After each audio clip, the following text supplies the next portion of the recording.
This album is dedicated to everybody that's been going through. I hope you've enjoyed this record. I hope it's ministered to your heart and soul.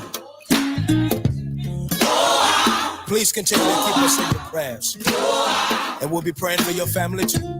I just got one more thing I want to leave with you. If you're going through something, family. When I cannot feel sparrows sing, when I cannot feel melody, there's a secret place that's full of rain. Yes, it is. There's a blessing in the storm. Yes, it is. Help me sing it. There's a blessing in the storm. Some of y'all wouldn't pray if you didn't go through something. And when you go through something, that's where you meet Jesus. Can I get a witness in here? And listen, if you're really sick in your body and feel like giving up, listen. When the sickness won't leave my body, yes, sir. And the pain just won't leave my soul. This is all you gotta do. I get on my knees and say, Jesus, please. Call on him, call on him. There's a blessing in the storm. I need a witness in here. Help me sing it. There's a blessing in the storm. Some of y'all have been into some bad relationships, and some of you had your heart broken and you've been lied to. I want to let you know that there is a lover named Jesus, and he will supply your every need. Family. When I cannot seem to love again. Yes, sir. And the raindrops won't ever end. But if you just hold on. If you just hold on. Those clouds will soon be gone. Yes, sir. There's a blessing in the storm. Come on, somebody. Help me sing it. There's a blessing. Here we go. Sweet. The storm. Sweet.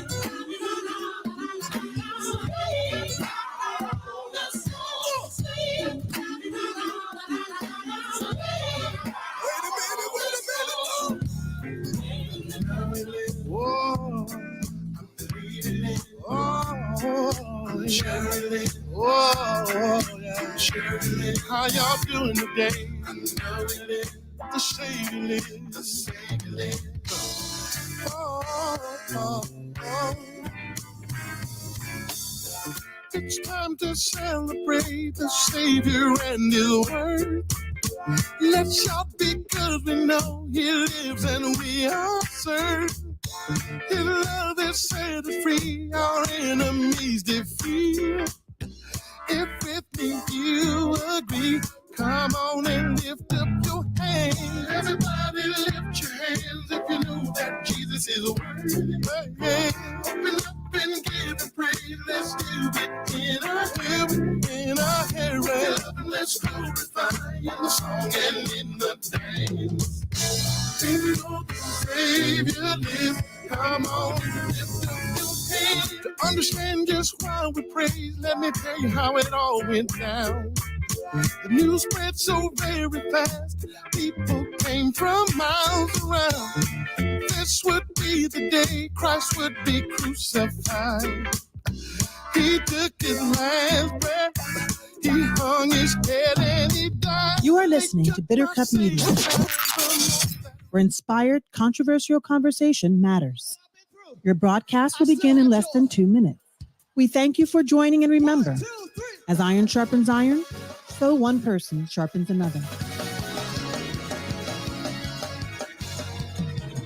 Though he slay me, yeah, but I trust him. I'll trust in the Lord. Though talked about and misunderstood.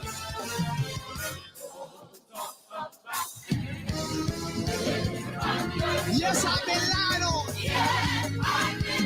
But still, we've been made. Endure for a night. But I'm glad. I still have joy. After all.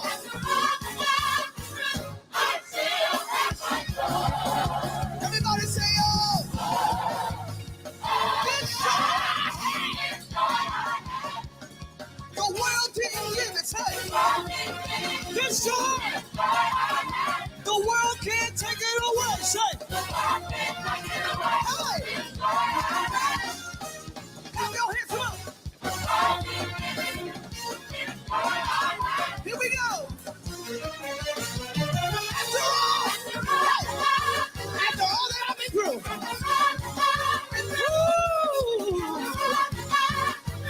I still have joy. Hey, still. I still have joy. Still. I still have joy. This is Shanina Shoemate from Oakland, California. You are listening to Bitter Cup Media.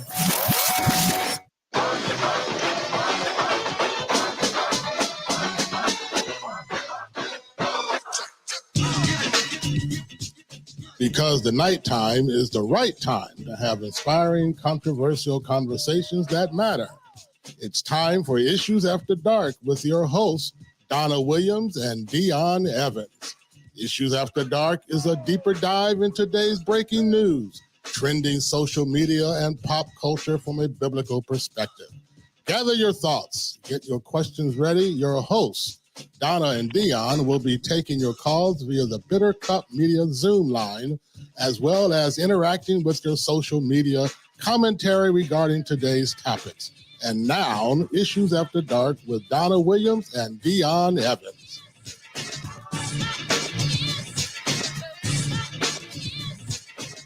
Well, let's get into it. Season 2 is off and running. We're in episode 15. You're listening to Issues After Dark.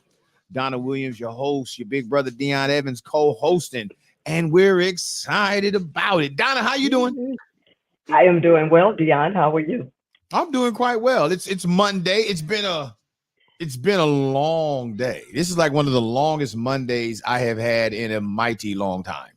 Oh yeah, why is that? Well, I had a track meet on Saturday.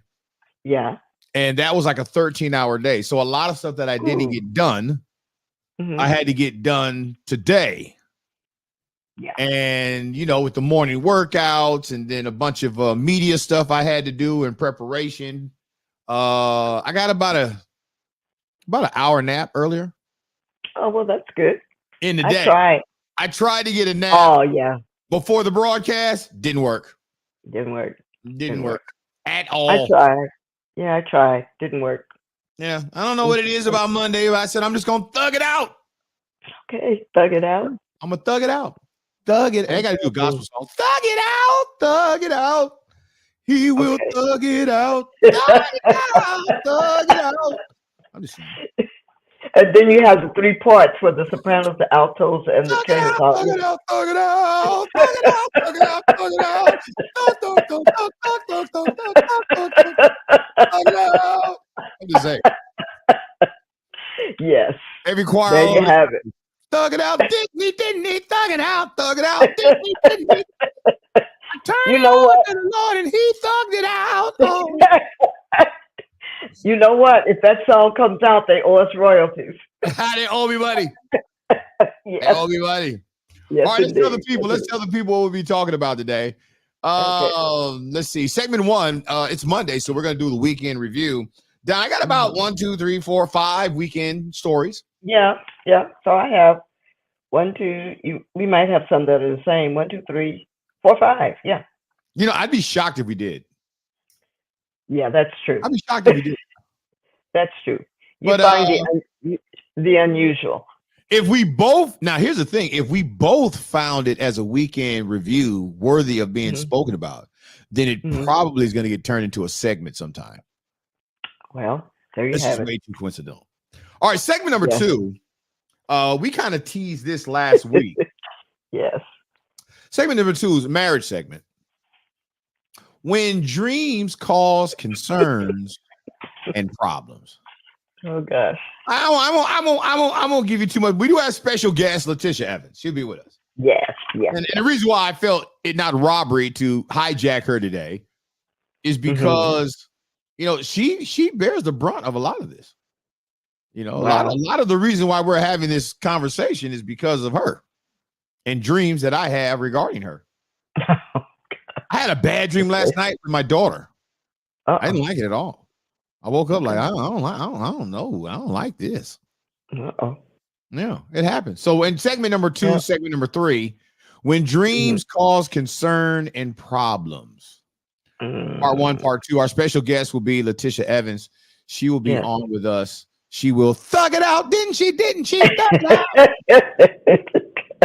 Yeah. Woo! Okay. Okay. So, and to kind of set that one up a little bit, I want some of you guys to think about it as you're listening. You know, have you ever had a dream? I'm not talking about visions. I'm not talking about daydreams. I'm talking about you was asleep, cold sleep. And when you woke up from the dream, you was glad that you woke up because the dream was so real. And, you know, when it happened one time, you just kind of threw it away. Oh, man, that must have been something. You know, again, like I always say, some I watched on first. Some I watched last night. Some I was scrolling past last night. But then what happens when over a series of months, you start having the same theme of a dream? And how does that impact marriage? What happens when the dreams that you're having, the theme of that dream you're having, is happening so frequently, but there is no evidence. There is no evidence in real life to suggest that character for your spouse. So we're gonna talk about that because though the dream may not be real, I'm like, it ain't real. That's what I'm always told. It ain't real. Well, you know, if it's Letitia, she's not going to use the word ain't. It isn't real, Dion. It isn't real. Gosh. And though I know in my knower, it isn't real. It feels real to me. And then let me throw this in there.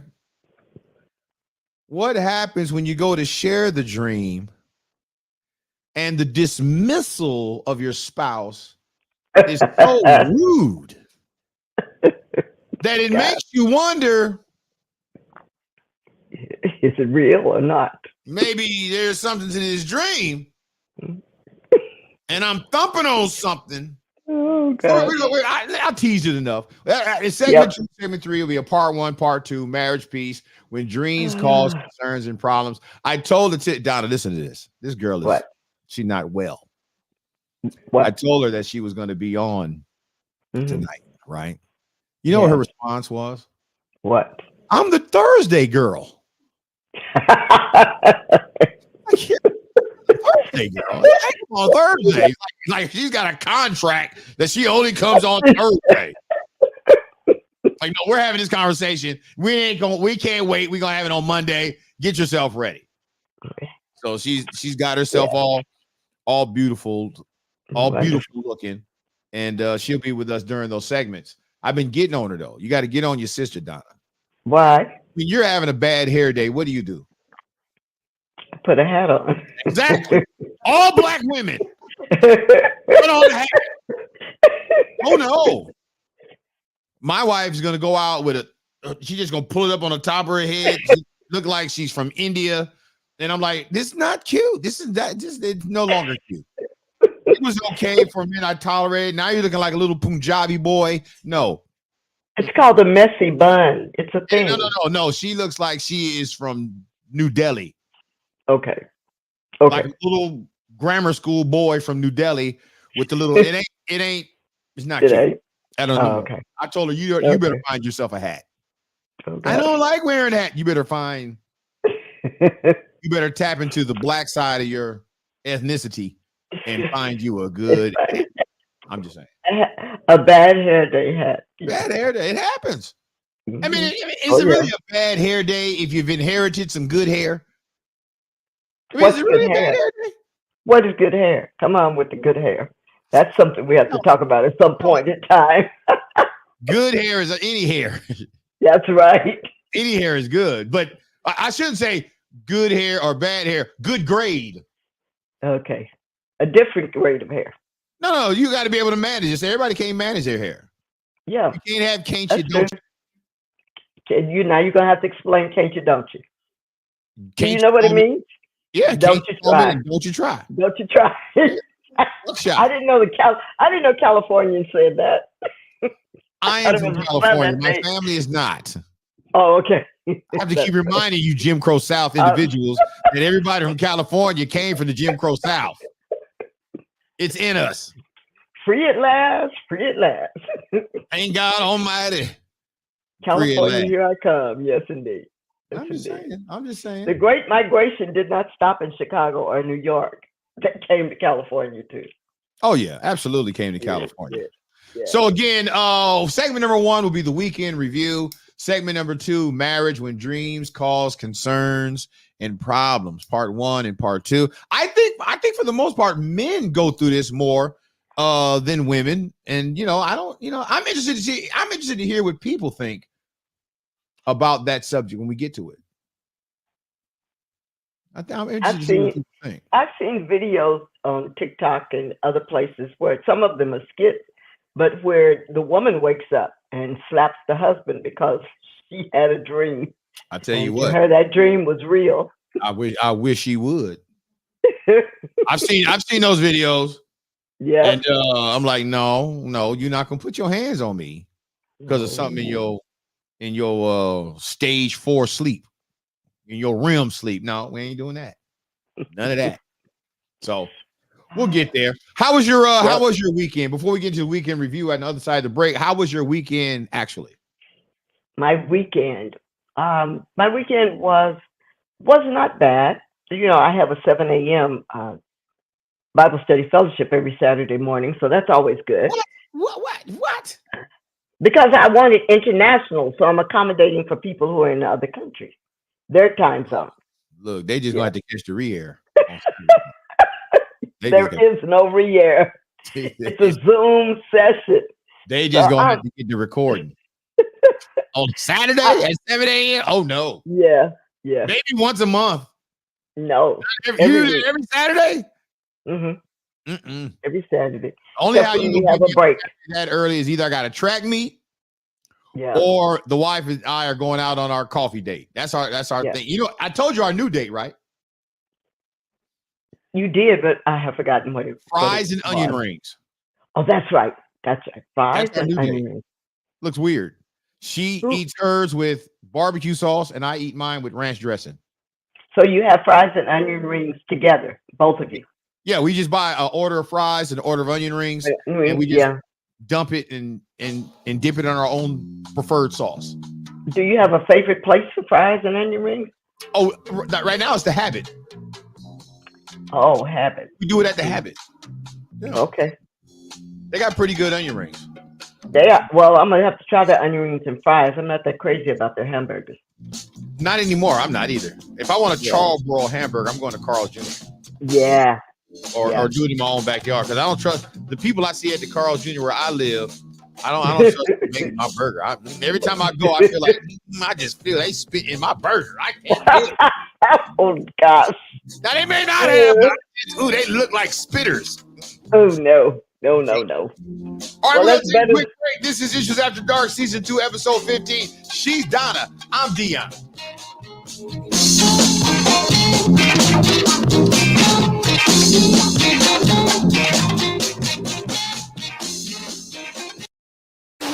Come on, make a joyful noise in this house. Make a joyful noise. Come on, make a joyful noise.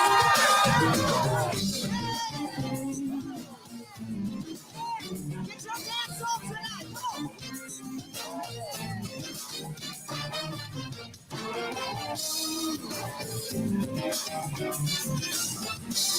Oh, yeah. When you come into his presence, lifting up the name of Jesus, and you hear the music playing, and you see the people praising, just forget about your worries, let your troubles fall behind you. Don't you wait another minute, just get up and on your feet and get to dancing, singing, jumping, leaping, get shouting, make a loud and make it glorious. Start rejoicing, praising, lifting, praising, get shouting, make it loud and make his praise glorious, glorious.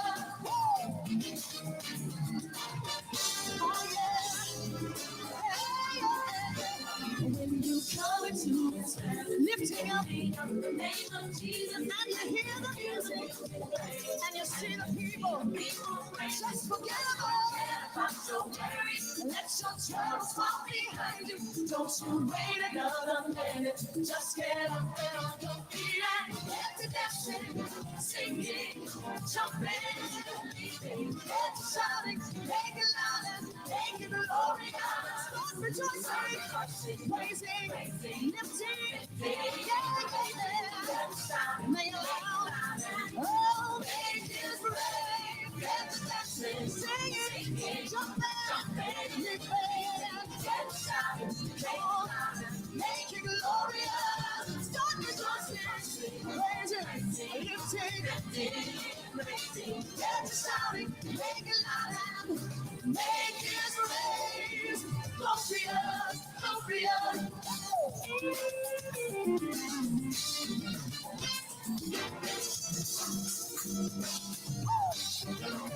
Oh, you gotta lift up your voice in this place. Come on. Here's what we are created to do. To make your faith your praise.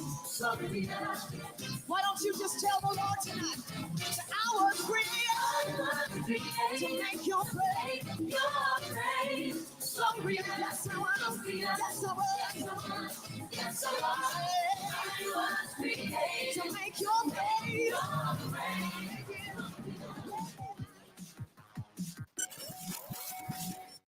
Cry, Jesus, not me.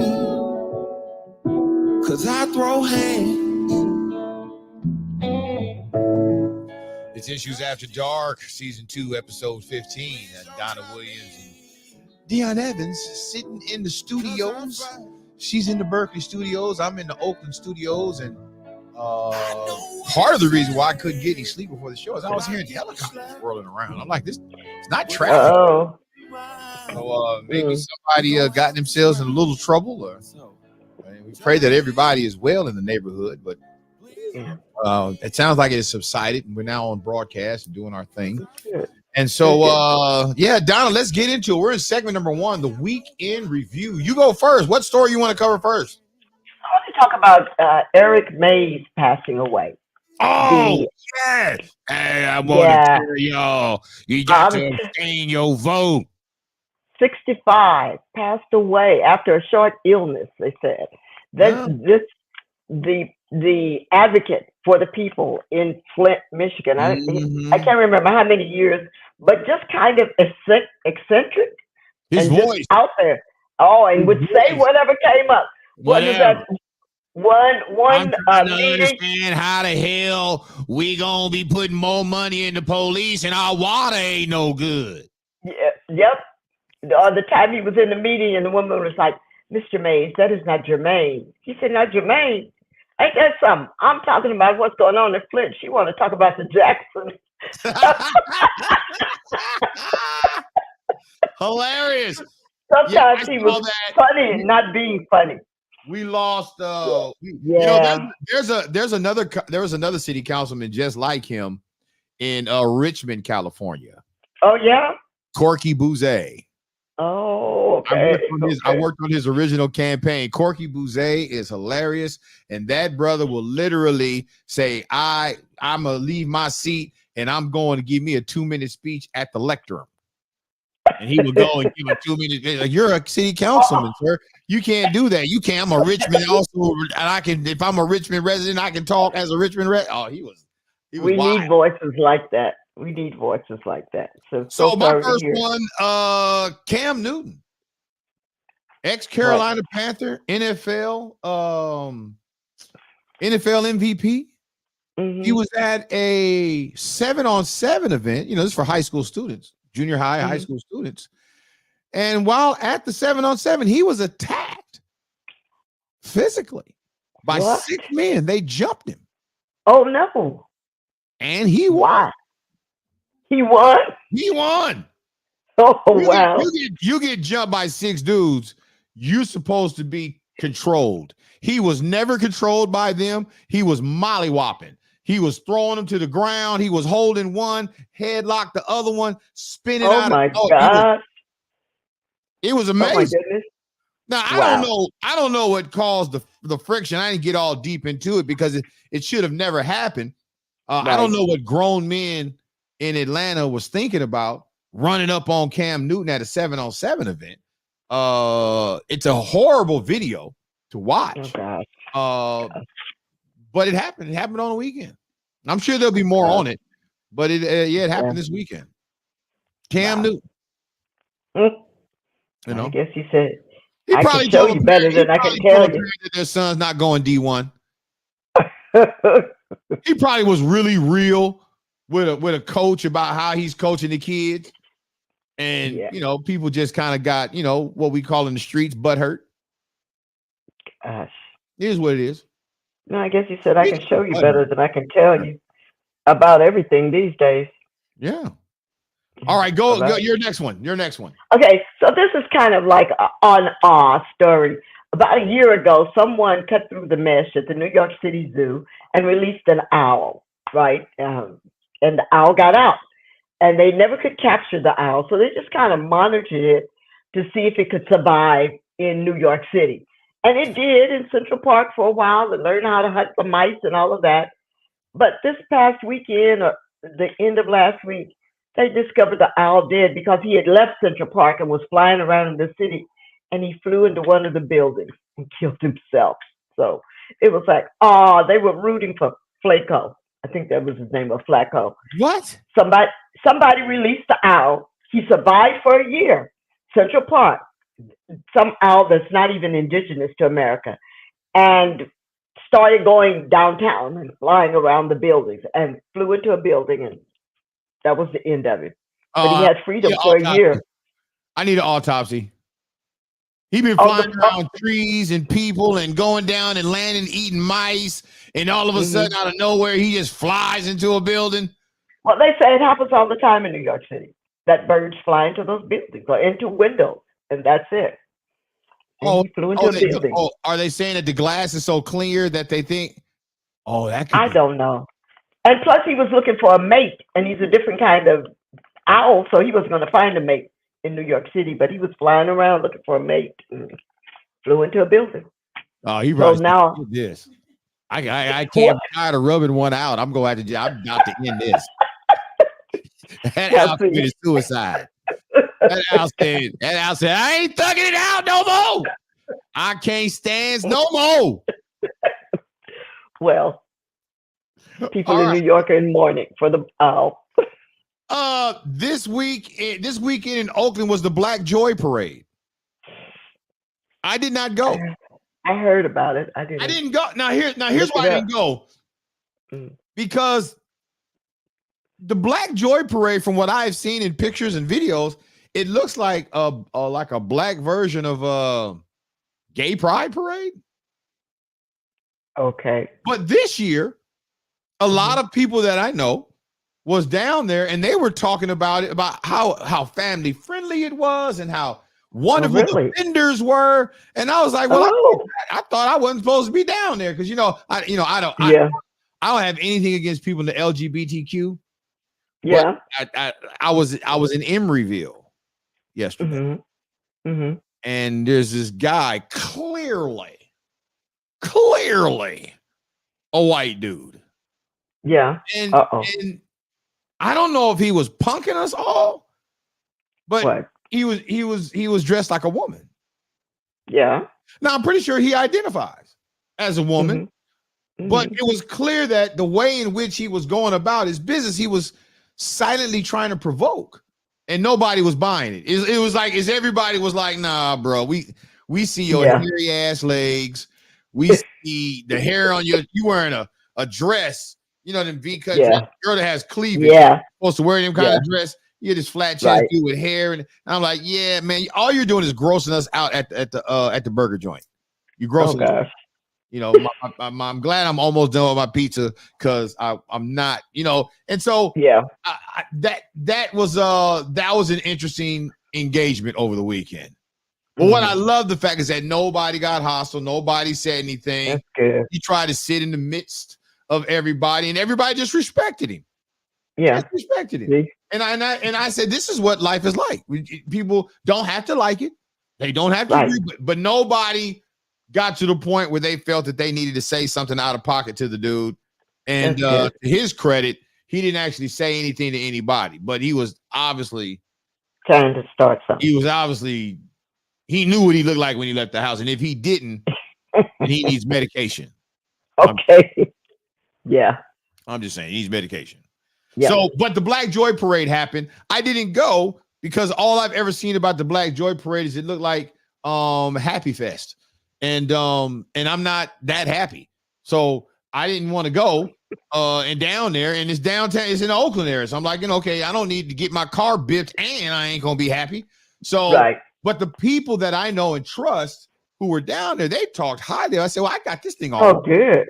So next year will be my first year going to the Black Joy Parade. I'm looking forward to anywhere Black people can get together and have a good time and there be no issues, no violence, nobody's getting, unnecessarily roughed up. I want to be there. I like seeing Black Joy, and it sounds like this is an event that people are allowing Black Joy to actually exist and happen. I want to be a part of that. I want to be a part of that. That's good. That's good. All right. What else coming up for you over this weekend review? Well, the Wendy Williams diagnosed with dementia.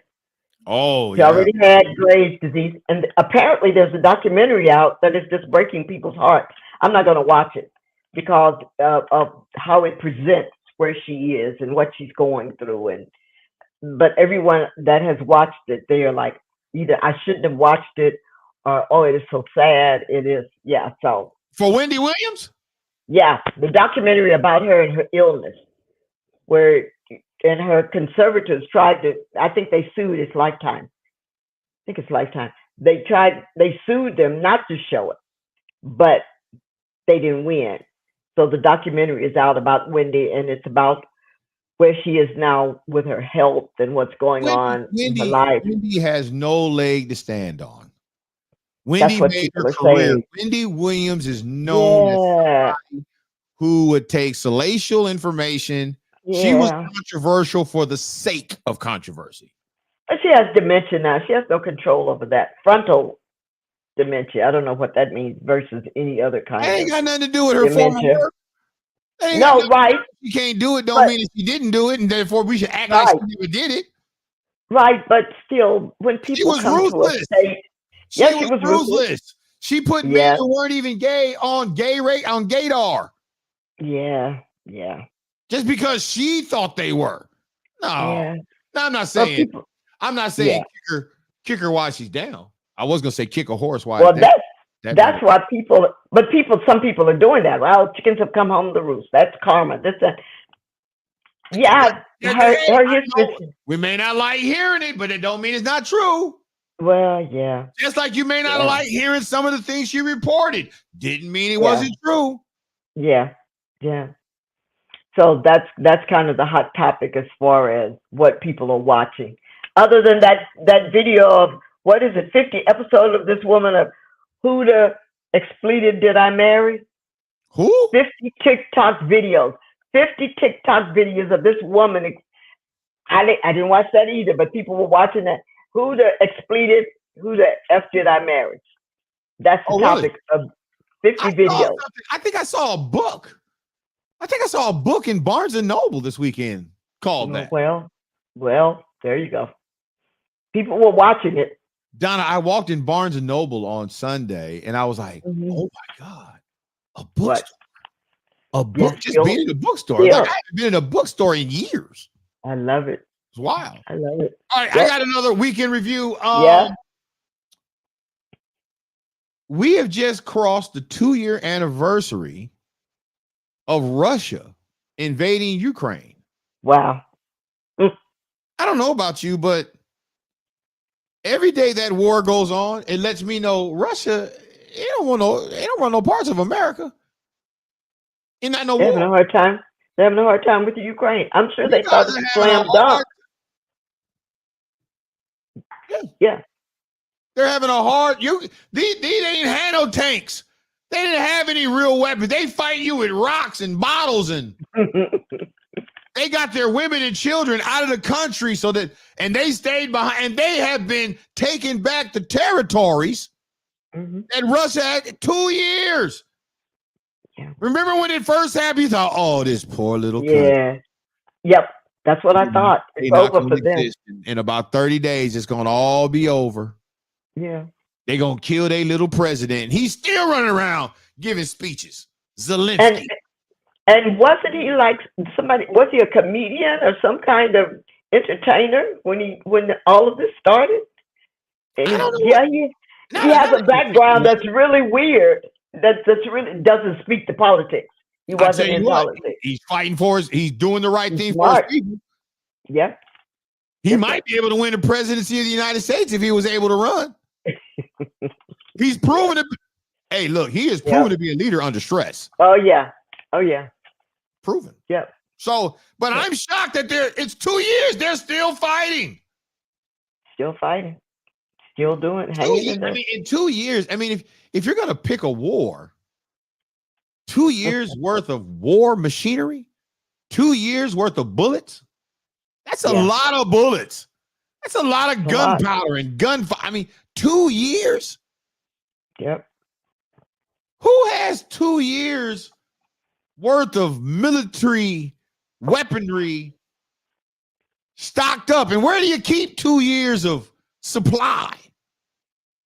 This is wild. These are the questions I ask myself. But to Ukraine's credit, man, they're fighting. They're not bowing down. No. And they're winning with people who were not soldiers prior to Russia firing the first bullet. Yeah. Russia woke up the dragon. They woke up the dragon. Russia has found out we ain't scared. They done found out nobody's scared. Yeah. All right, your next one. Yes. Mine is Gabby Douglas had planned to make a comeback in the Olympics that's coming up, but she had to drop out because she has COVID. She was getting ready to make a comeback in gymnastics. She was coming. There was some event coming up right away that she was going to compete in, but she has COVID, so she had to drop out. But she's hoping to be back in time for, is it the Summer Olympics this year? Yeah. Summer Olympics for gymnastics. Yeah. Whenever I hear Gabby Douglas, I think of two things. What? One, she was the first Black girl to win a gold medal in gymnastics. Yeah. And two, once she won the gold medal, they talked about her edges nationally for like her hair. months. Her hair. Talked about her hair. We can't get over hair. We just can't. A gold medal winner in a sport. And all people who were non-athletic could do was talk about she needs something for her edges. What? Yeah. We can't get over it. You know, my wife didn't know what edges were. Okay. We got to do a show one day, Donna, on Black Filipino women who think they're Black. Well, that could be any mixed race person who thinks they're Black. It's like somehow they're being told that that's all they are. And it's like, no, Black people know that's not all you are. Right. We can look at you and tell, you know, you got natural edge control. You're not. You're not the pure descendant of a slave. You something else in there. Control. I'm just saying. You some edge control. Okay, what's your next one? I had a conversation with brother. He wanted to pick my brain on the subject of the poverty mindset in Jesus. And I'm like, okay, I'm listening. He says, why do people believe that Jesus was poor? I said, I don't know. I don't know. I said, maybe because the people who are always promoting him being rich as if somehow riches to be like Jesus. I said, I don't know. I said, but I know that, you know, from his birth, the gifts that the wise men gave him enough. That was a lifetime worth of gifts.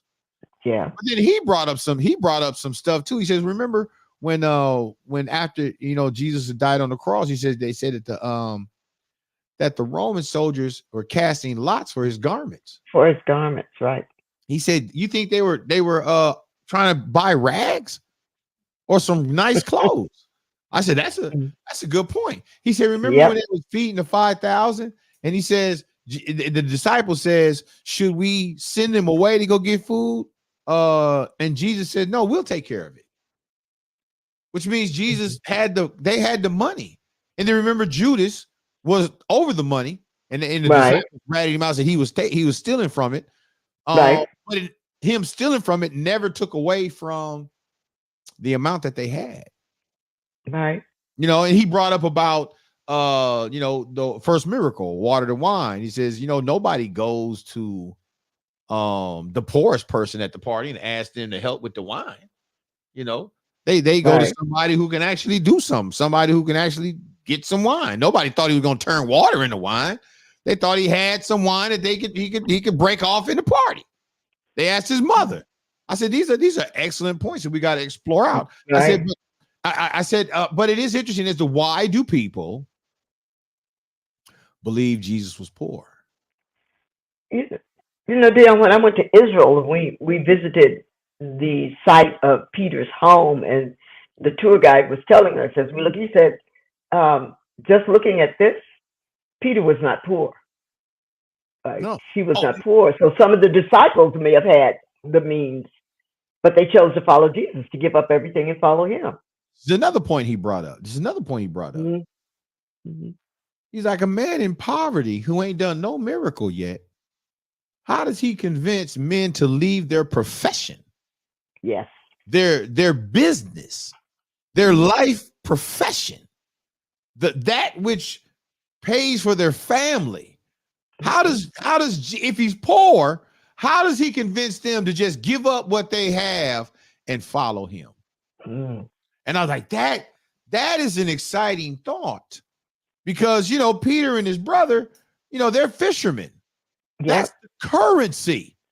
And he just tells them, follow me. And they drop their nets. Somebody had means. It's not like their wife was going or the kids were going to work, and there's none of that. Mm-mm. But they're following. And so did they follow a dude who had no means, no wealth, no? But the wealth isn't the most important thing. The question becomes, why do people always identify? Well, why is Jesus always identified with poverty? Is it because he helps impoverished people cope? I don't know. It was interesting. Yeah. Sequoia chimes in. She says, creating a traveling entourage. Yeah. They out in the wilderness. There's 5,000 men. We ain't even talking about women and children. And Jesus says, no, y'all take care of them. We have the beings to take care of them. Look, man, anybody got some fish? Fish and 2 loaves of bread. And then they came back with 5 baskets of fragments. You and I couldn't take fish we can buy anywhere and create 5 baskets out of that fish. Mm-mm. All right, we'll take a break. We'll come back on the other side. We'll have Letitia Evans talking about dreams and getting in trouble because, dreams. Yes.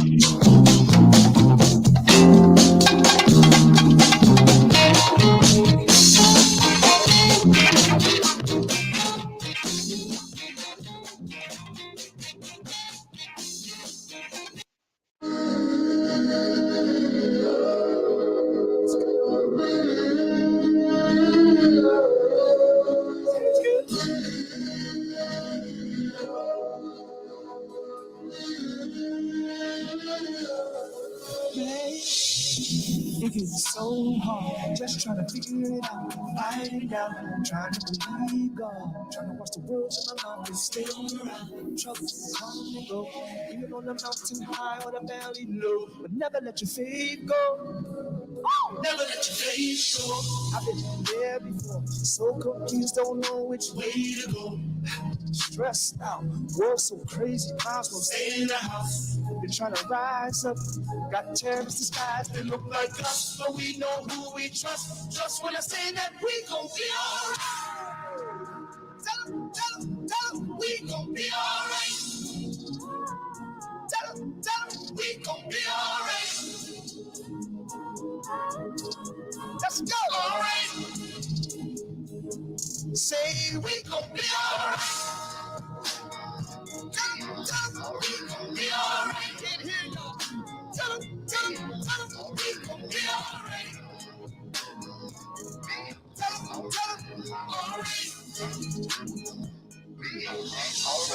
Oh, in these last days, evil times will come, and it's here today. Look at all the hate, senseless crime and murder, human trafficking, racism, police brutality, bullying, rape, trouble and stain. Show me the appearance of evil, I pray.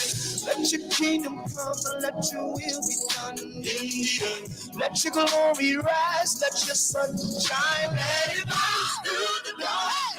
Even through the storm and the rain, we won't shout, hey, cause we know that in the night, we gon' be alright. Hey, all this run together, we gon' be alright. Come get from me, I know you would. We gon' be alright. Hey, so don't you worry about it. Oh, no. Don't you cry about it. Oh, no. Hey, I believe I receive every word that he promised me. We gon' be alright. Oh, Jesus, we gon' be alright. Hey, we believe, yeah, we gon' be alright. Hey, don't worry about it. Oh, no. Don't lose no sleep over it. Oh, no. Just believe it, receive every word that he promised you. We gon' be alright. Hey, so lift your hands up. We gon' be alright. Just give them worship. We gon' be alright. I won't worry about it. Oh, no. I won't lose sleep over it. Oh, no. He got everything under control. That's how I know that we gon' be alright.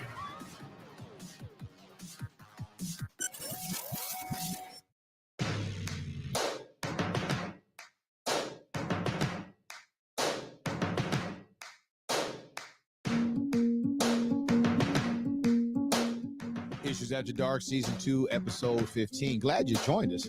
Those of you who are listening, you know who you are. You are our third co-host, even if you're listening for the first time. So make sure you hit that comment section. And we like to read your comments live on air. And sometimes we comment on your comment. If you have some questions, go ahead and drop your questions. And we like to entertain your questions also. And so let's get into it. She's Donna Williams in her blazer. And I'm Dion Evans with no blazer. I'm getting, you know, have you ever, I'm not going to do it. I'm going to thug it out. I'm getting, Donna, you're muted. Come off your mute. There you go. Yep. Yeah. I don't have any heat on, so that's why I have a blazer on, because I don't have the heat on. You're cold? Well, no. Well, I'll be cold if I don't have the blazer on, but it gets too warm when I have it on. And What you got on? A spaghetti strap top? What you got on? A t-shirt underneath. Oh, you got to watch you, Donna. Got to watch you. What a spaghetti strap top. You undercover cutting up sometimes. I gotta keep watching, keep an eye on you. You're funny. I know them young men be hitting on you all the time, and you think you 25. No. So let's do this. Let's bring to the stage Letitia Evans, who tried to boycott us, talking about she only comes out here on Thursdays. I don't know what was up with that. How you doing, Letitia? I'm okay. How are you? Okay? Hi, Miss Donna. Hi. You look good, girl. Look at you. Do I? Doesn't she? I have to shut this broadcast. Wow, really? Do a different type of broadcast. I'm just saying. Oh Lord, you're looking delicious. Delicious. Yeah, delicious. Wait a minute. Now that's some character from some movie, isn't it? Come on now. I forget what it is, but yes. I can't remember which movie, but yeah, delicious. Yeah. I bet it was a black film because you don't watch too many. Wow. It was a black movie. Thank you very much. I think so. Speaking of black films, Donna, are you going to watch the new Tyler Perry movie, Mea Culpa? It is getting destroyed. Is it? The critics are killing it. It's a movie or a series? I think it's a movie. On Netflix. Netflix. Yeah. But they do that to all his movies. So I know it's funny. It's like when I hear that they're terrible, I'm like, nah, it's probably pretty good. It's probably pretty good. That's Kelly Rowland. Somebody called it a white film with black characters. Oh. So I guess people are like, it's like one of these, the lawyer falls in love with the criminal and the criminal. Oh yeah, then he changes her. Yeah, that's nasty. All right, let's get into this. Okay. Because I really want to explore this out because it's my life right now. It's my life right now. Now let me preface this conversation by saying this. I have absolutely no belief that my wife doesn't love me. I know she does. She don't act like it all the time. She takes breaks. Had to throw that in. Just had to throw it in. Thug it out. Just thug it out. Takes breaks. She can be selfish. She calls me greedy. Mhm. But over the last, I would say 2 years or so, I have been flooded with these dreams. Only happens in my sleep. Never daydreams. Mhm. And in my sleep, I had these vivid dreams where she's being very unloving, or she desires to be with somebody else. She don't need me no more. Mhm. Now, I know Sigmund Freud's ideas. Dreams are your fantasies unfulfilled, your fears, which it could be part of my fears. Mhm. And I forget the third thing that it is. I always forget the third thing. I should look it up. But here's what happens in real time. So I'll have a dream and I'll wake up in the middle of the night, right? Yeah. And I don't mean to wake her up. But if she shows any sign that she might be partly awake, I want to tell her, hey, I just had this dream. Now, I've done it so much as of late that when I say I had this dream, she don't even say, what was it about? She don't even ask no more. She's like, That's just as of last week. I usually ask. Honey, Yeah. he'll say, honey, I had a bad dream. Of course did you we want. say you could talk yet? Did Oh, we sorry. open the mic to you? Oh. You just go buzz. Well, You just go. you're sharing things. Setting up the show. I'm still setting up the segment. My apologies. Apologies. Nobody. You were just a I'm guest sorry. on Monday. It's not your normal spot. It's true. Okay. All right, let me get back. All right. Sorry. So I wanted to have this conversation because what happens when this woman, it cannot be blamed for these dreams that I'm having, but I'm having them. And then what happens when I communicate to her the dream that I had, and her response is not as the wife I know in real life, but her response is like the heifer was acting in the dream. Well. So like the other day, I had a really bad one, and I told her, I said, honey, I'm tired of these dreams. And she's like, well, you need to, and it's just a dream, and you just need to go on about. Hold on, you're sounding like the woman in the dream. You don't even sound like you. Now you can talk. No, You may speak. I'll remain quiet now. She's so mean. She's so mean. Well, I wasn't mean. I don't know if you want to set it up, but I wasn't mean. No, go ahead. No, look, you're free to say however you want to say. Go ahead. I wasn't mean. And like I said, I'm typically, You're saying you were mean? No, you were mean. No, I was you were rude. Frustrated. Now, I did wake her up out of her sleep. I was frustrated by it. There you go. I'm always open to hearing him share what's the issue is, right? If he's having an issue with sleeping, or he's had a bad dream, he'll say, honey, I know, I just had a bad dream. I'll be extremely tired, but I like, what is it about, honey? Because I want him to have the outlet.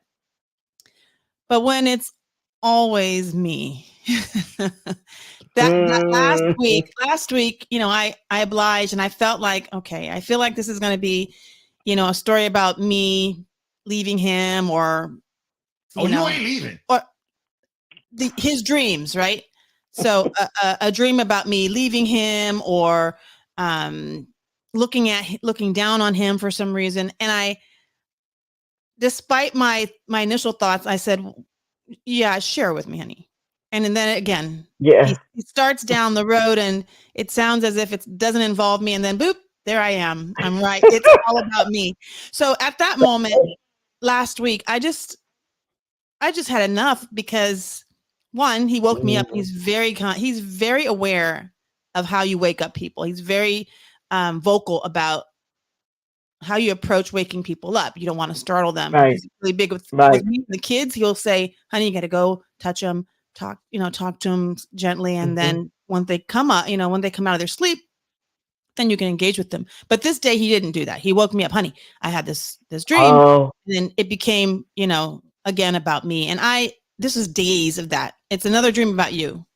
And I had, I just was like frustrated, and I was like, I don't want to hear your dreams. I don't want to hear them anymore. oh.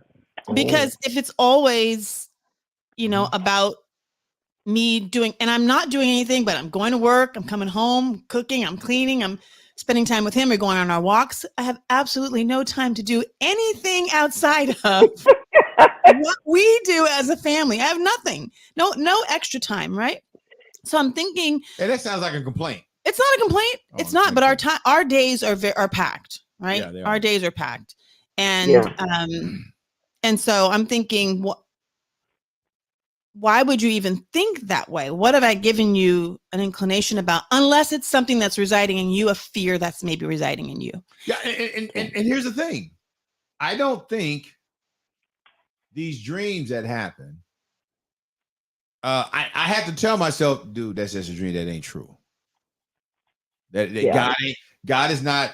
The reason why I want to bring this up, because some people take dreams, and regardless, good or bad, they associate them with God as trying to tell them something. Oh, yeah. Dream interpretation. And that's why I wanted to have this conversation, because what if I was that kind of person? I'm having this continuous dream about my wife acting out behavior that is not a part of her, the real life wife. This is nowhere close to her behavior. But the dream life wife, she's reckless and mean and bitter. She's reckless.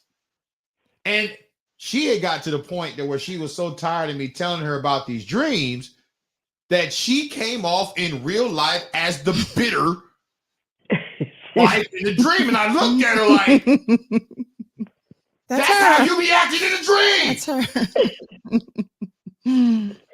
So what do you think? I know I am not the only one going through this. And I know, and oftentimes the roles are reversed. What happens when a dream causes you concern, and those concerns cause real marital problems? Yeah. That's the issue. To allow what you dream to become, you manifest it in reality, and you start looking at your spouse a different way. You start speculating about why I'm dreaming this. Must be something I'm picking up from them, and it's manifesting itself in my dream. And what happens what happens when I'm not manifesting it myself, but what happens when somewhere in my thinking, God's trying to tell me something about it. Yeah. Trying to warn me, trying to show me something. Trying to show him now. And then if you take that mindset,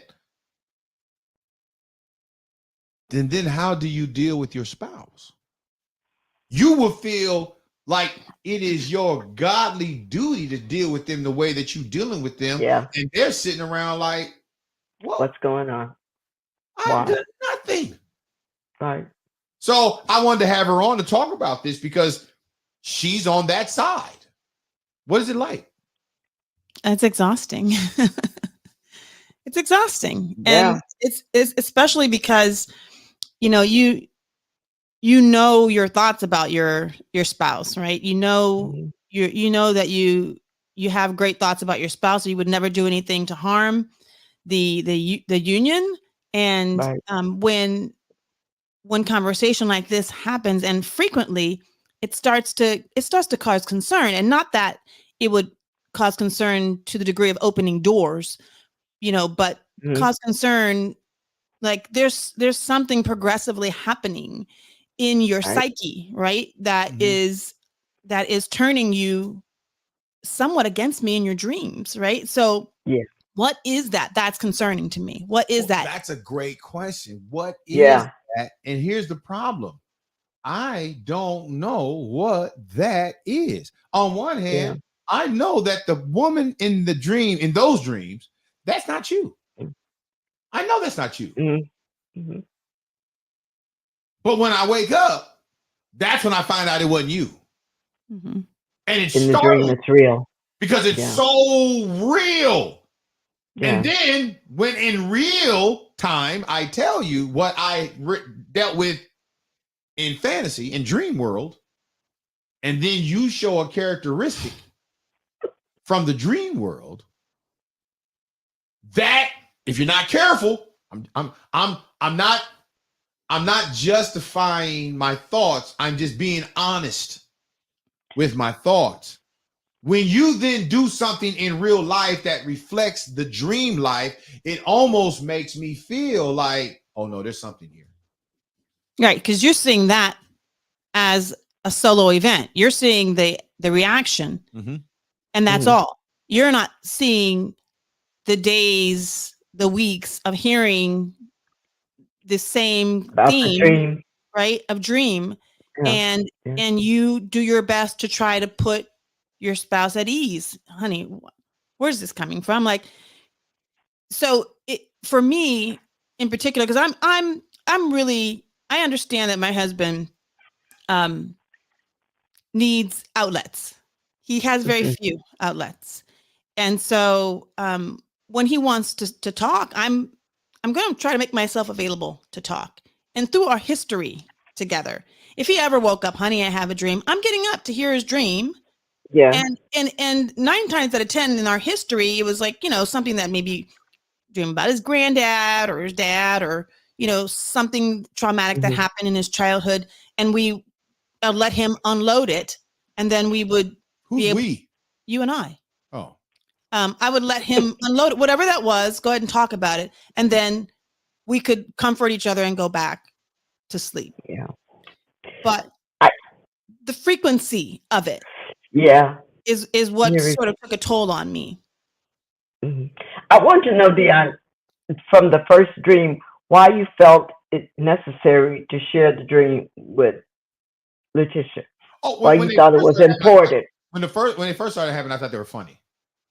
Yeah. Because they were just easy to dismiss because she wasn't tired of them. She was just hearing them, honey, and she was just herself. Only recently has she started behaving in real life like the woman in the dream. It was only once. She started. It felt like it's been a while. That's how she started responding. Yeah, like the woman in the dream. In a dream. Now, again, I'm not deranged. I still know that there's a difference in dreams and real life. Right. I'm only bringing this up. I am not delusional about one or the other. Not delusional. Right. I do not have a belief that my wife is out doing the stuff or behaving towards me. Number one, some of the way she behaves in a dream, she will never ever do that in real life.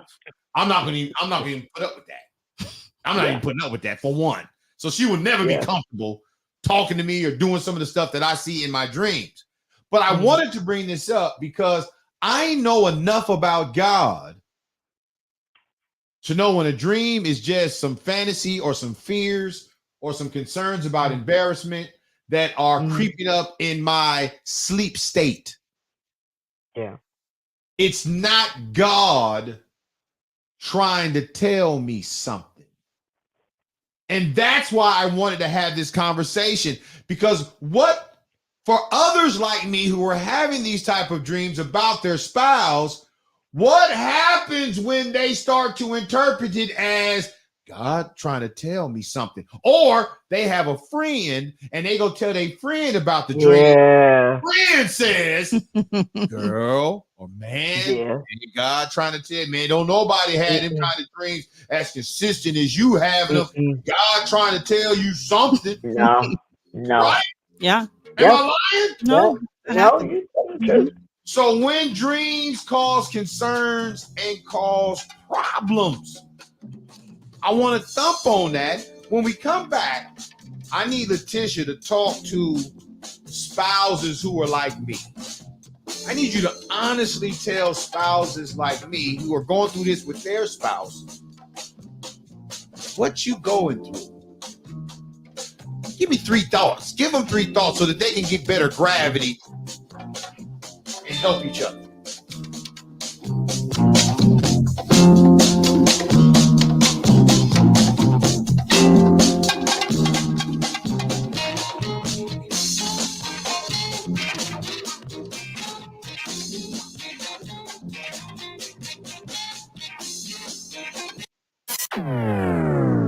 This is Seth from Evans, and you are listening to Bitter Cut Media.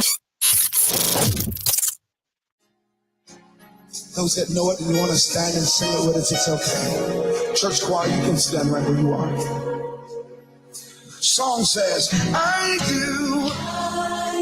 Oh, no, no, yes. I do.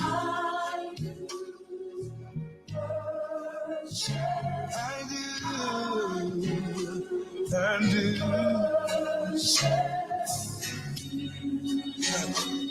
Let's say that again. I really do. Oh, Lord. I really do worship you, yes.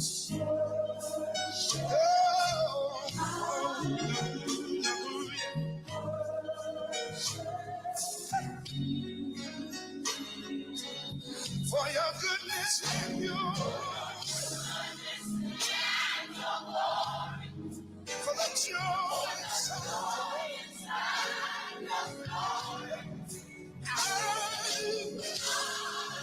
yes, I do.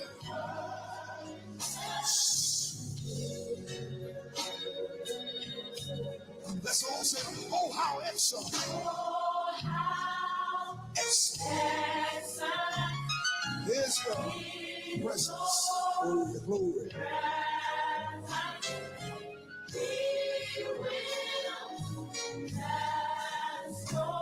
We'll bless your name for your goodness and your glory.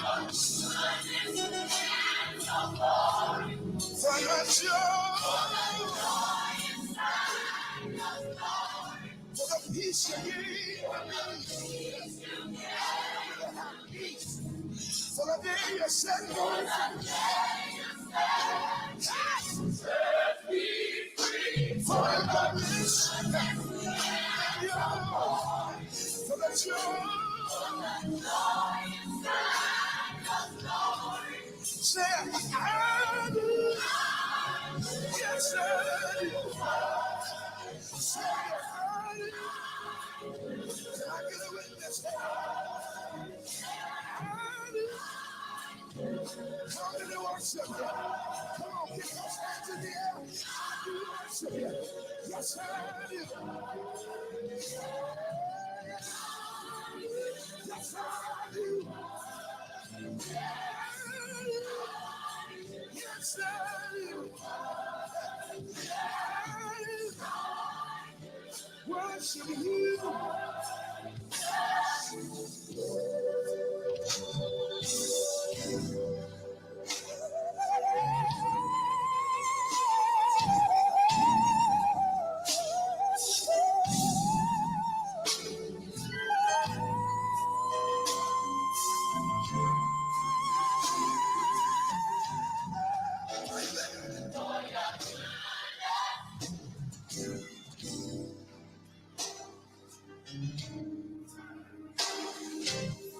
And your glory. And your glory. How many know God's gonna get his glory in it? He's been real good for your goodness. For your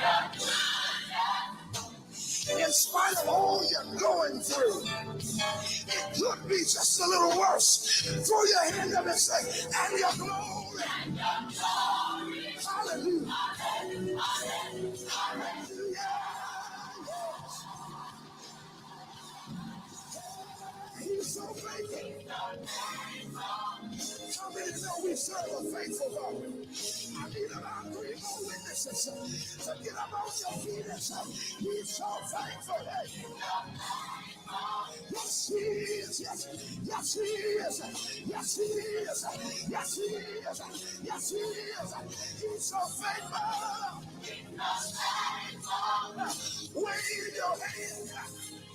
Let the world know you serve a faithful God. Everybody say he's so faithful. Yes, he is. How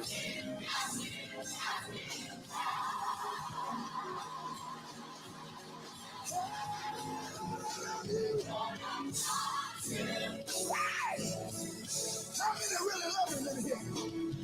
Everybody can't sing this morning. Come on. Lord,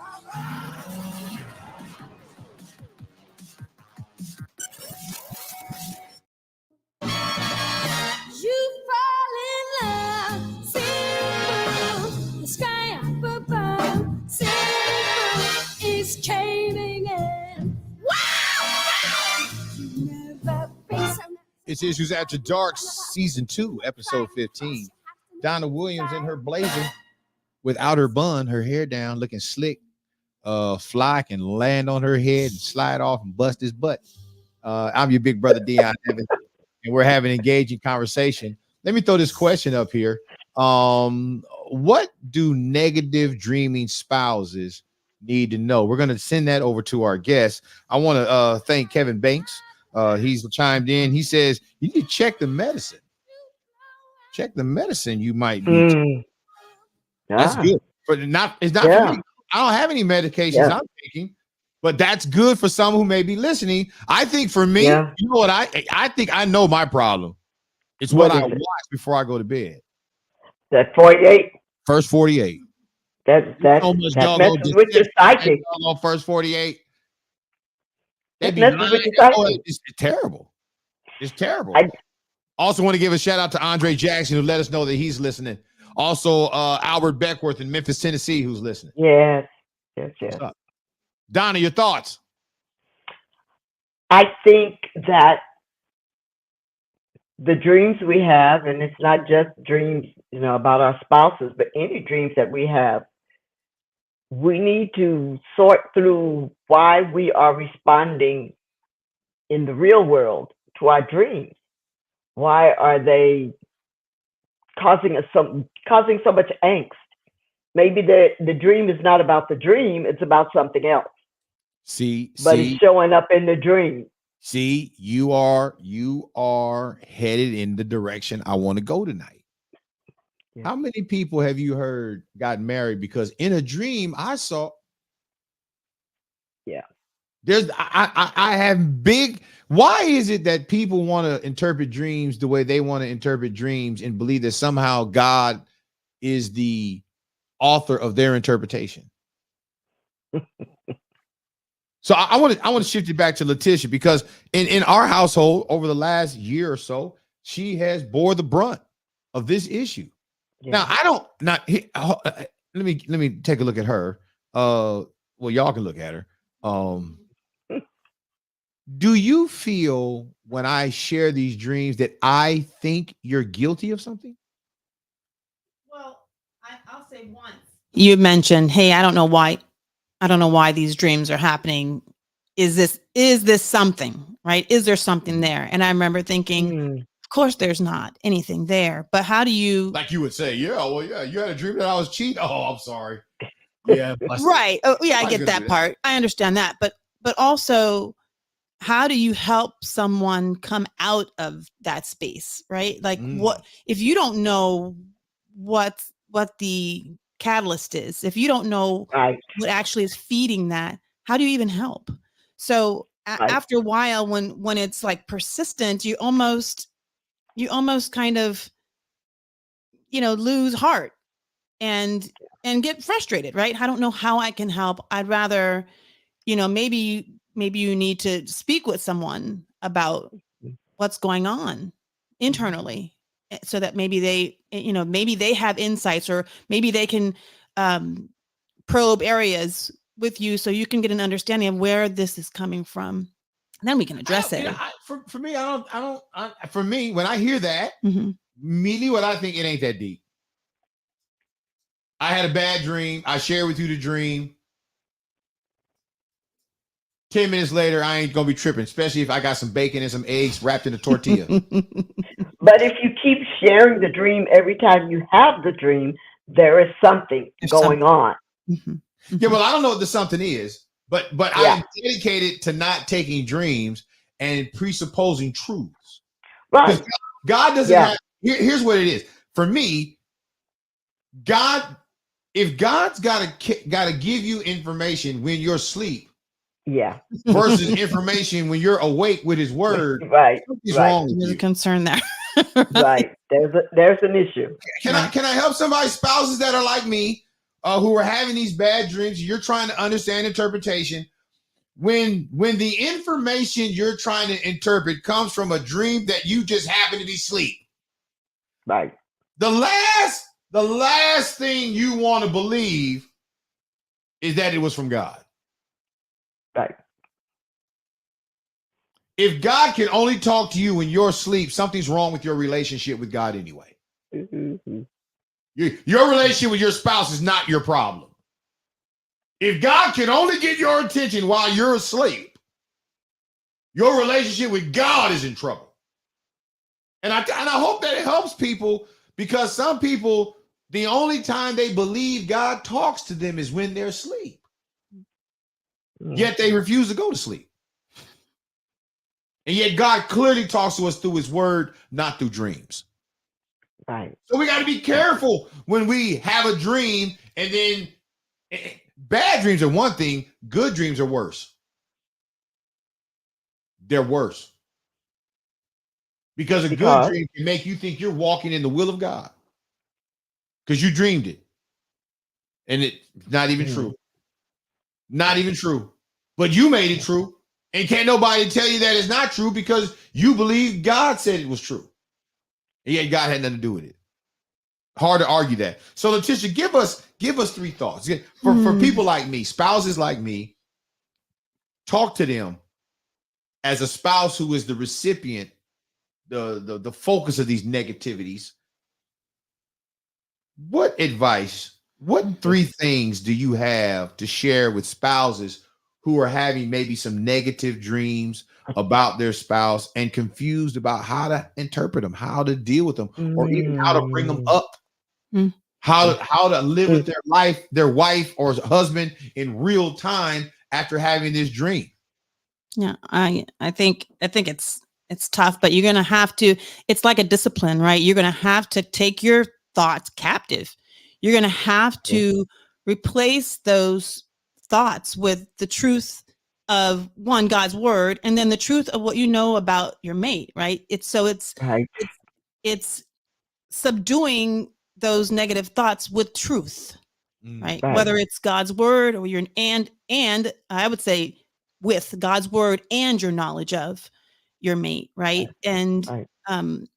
he will help you then to work through that in your life. I believe that, because I mean, I myself have gone through it. I'm not going to leave you out there. I've been that early in marriage and early in ministry, and I would look over and I'd be thinking, I'd have dreams, but about you, right? That you're doing things. And if you're asleep and you're making noises or moving, and I'm like, what is that about? I wake you up. Hey, you're not going to finish that dream. Get up.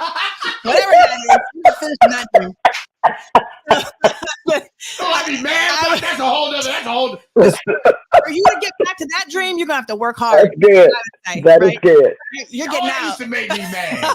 That used to make me so mad. It would wake me up out of sleep, and I'm here like I'd see some movements, watch seconds, some groans, listen for a few seconds. Like, you know what? Hey.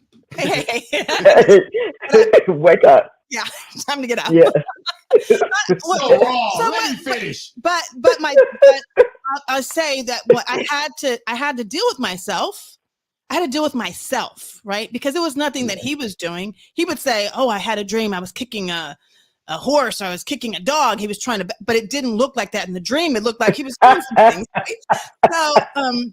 So I had to realize that, what I was thinking may not have been what was transpiring in him, right? So I had to take my thoughts captive and then deal with the Lord. Okay, can you help me? There's obviously something. And I would say, show me myself, because for a while and I think I've talked about this on the show long ago. For a while, when I was going through internal things, I would point to Dion, right? That, hey, so Lord, deal with him. He's got the situation going. Lord, deal with him. He's talking to people who, are opposite sex. I would deal with him, right? Yeah. And then when I would go to the Lord, he would deal with me.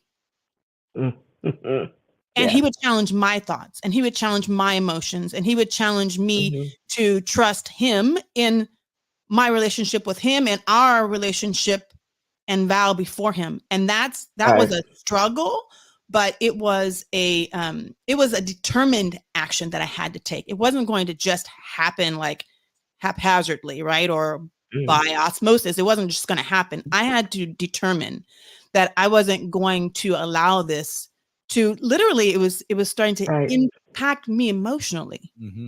And so it was a protection of both of us, protection of me and my emotional state, and protection of how I saw my husband.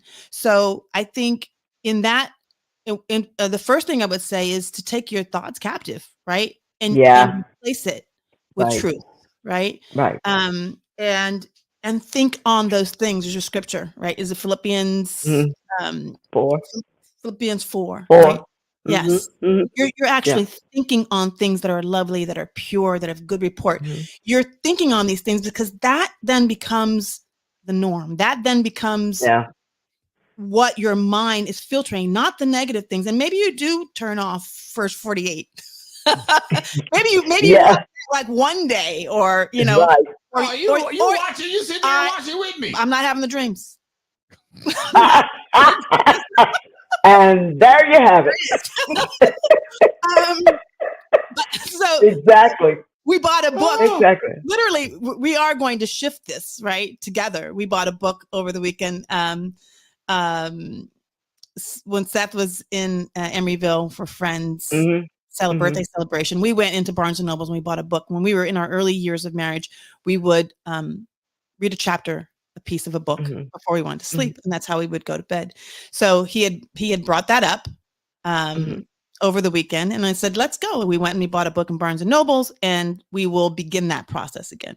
Nice. Anyway, that's one thing. We will intentionally spend our last moments, instead of watching something on TV that may not be good for our spirit, our minds, our hearts. We will use that time together to read and then go to sleep together. That's good. That's good. The second thing I would say is to sift through it. Like, you don't want you to spend too much time thinking about where the emotions, where the thoughts are deriving from, but do check if it's a fear, right? If there's something, there's something that I want dark. We can still hear you though. What happened? Yeah, we'll figure it out. I think the computer just went dark. So, well, you won't see me. Okay. But deal with if there's a fear that's, in there somewhere, because fear is not of the Lord. We know that, right? He doesn't give us that spirit. And so if there's something else that's in competition, right? If there's something else that's producing that, we need to figure out what that is as well, right? So that I guess, and the two go hand in hand, right? So you're not only addressing that there's a fear, but you're taking that thought captive as well, and you're replacing it with truth. So those two hand in hand, I would say. And the third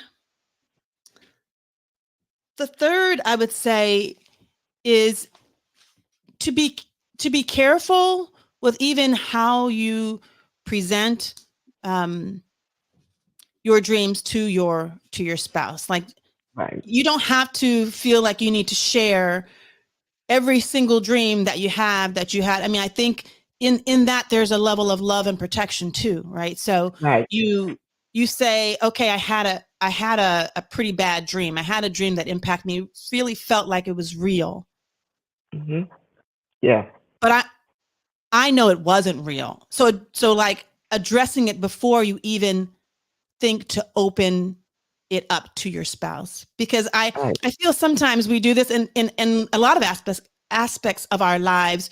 We overshare. We I say dump into other people's trash cans, right? We put our stuff into other people, and then these people are walking around with these things that are resonating in them that didn't derive from them, right? But you could refrain, right? If you're cautious, you can say, okay, you know what, this isn't going to be a fruitful thing for me to share. Again, I guess that's the same thing as be captive, right? So this may not bring about good fruit in this situation. So let me refrain from from dealing it, and I'll deal with the Lord on this by myself. Those are my encouragements. I think it definitely is the individual kind of dressing themselves, dealing with themselves, and trying to ensure that they protect the relationship, they protect the communication, right? They protect the spirit of even in the household, the spirit of the house, right? So caution yourself, think it through. You may be able to share it once or twice, but be careful about inundating with things that might just be something that you need to deal with the Lord on. So let me bring this up. And we'll take you off while you can get your stuff together. Donna, she brought up about God's, or this is the quote she had, God's word with the knowledge of your mate. Right. Now that works in our marriage.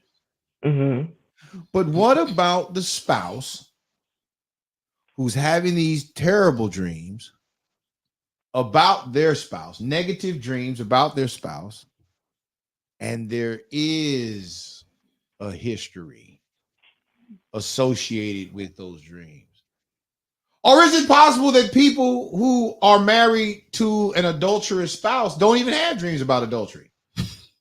Now that would be crazy, in my opinion. But they don't need to dream about it if you know that they have an adulterous spouse. So back to Letitia, we'll bring her back to the stage. I got your number one. Your number one was take every thought captive. And I'm good with that. I can take every thought captive until you start acting like the heifer in the dream. Okay, can I say something here? You have to understand if you're a catalyst for that, right? So if that's not my temperament, and you say something, but you're walking in the shoes. It's like, I don't know you to be like that. Then all of a sudden, you get all thuggish. That wasn't. Like, there was no sister. Who you talking to? There was no thug in it. There was no thug in it. It was simply, you know what? I can't. I just can't. I caught her on a day where, and I was asleep. I woke up to that. No. Not the right time to wake up call. Sift through it. Now I like you brought that up. Sift through it, but sifting through it is hard. You got to really love your spouse to sift through it. And let me tell you, all deals are off if you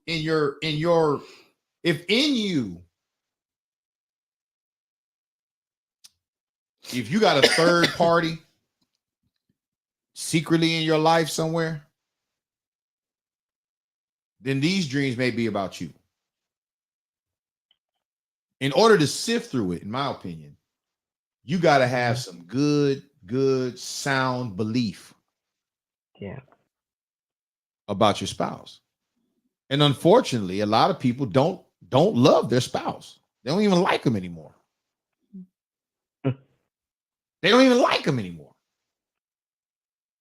But what happens when you do love your spouse and you don't want anything to happen negatively between you and your spouse, and then you have these type of dreams? And notice I'm calling them dreams. I'm not saying visions. Right. You can only sift through them if you got a good sifter. If you don't have a good sifter, the good and the bad is still going to remain. You got the sift is to take the good and separate it from the bad so that you can see this situation for what it really is. And then you said your number 3 was be careful how you share with your spouse. Can you elaborate on that one just a little bit more? I think I was just saying, be cautious. Like, so, like for me, you and I, we share everything, right? So we don't share everything. We share most. We don't share toothbrushes. We don't share milk, glasses of milk. We don't share that. But we if I have a dream, honey, I have a dream. Sometimes you'll say, go ahead and share it. Oh no, I never asked. Sometimes you'll say, go ahead and share. That's where she's not wise. See, I'll tell her, Donna, listen to this. What? I'll tell her I'll have a dream. She's the one that says, well, what was the dream about? Sure. Why else are you sharing with me that you had a dream? You're wanting for me. I know. So right? when you give me permission, now it's good to tell you. But notice when you tell me you had a dream, I'm like, okay. Yeah, he doesn't open the floor. He doesn't. I should have learned. I should have learned. Open the door. I should have learned from him, right? Right. I don't open the door. But I feel like I need. That's who I am for him. I need to be that for him. Mm-hmm. He for my husband over the years, and he said it on the show. Some of his closest confidants, some of the mm-hmm. people that he would go to for support and to bounce things off of and to get wise counsel passed away. Mm-hmm. Yeah. And so I know personally, my husband doesn't have that outlet all the time. He does have some friends now, but for long periods of time, he didn't have many people to share with. And I understood that as a wife. Mm-hmm. I couldn't allow him to hold on to all of that by himself. I have to be an outlet. I have to be a safe place for him to share. And that's why I made myself available. Now he has friends. I'm just kidding. No, I'm not. I'm just kidding. But we got to go to commercial. Don, let's pick this part of the subject up when we come back. I want you to think about it. Prepare an opening comment. I'll form it in the form of a question. Sure. Is there a danger of your spouse being your best friend? Oh. Hang that on the clothesline of your mind. Let the Holy Ghost blow on it. We'll be back. Issues After Dark.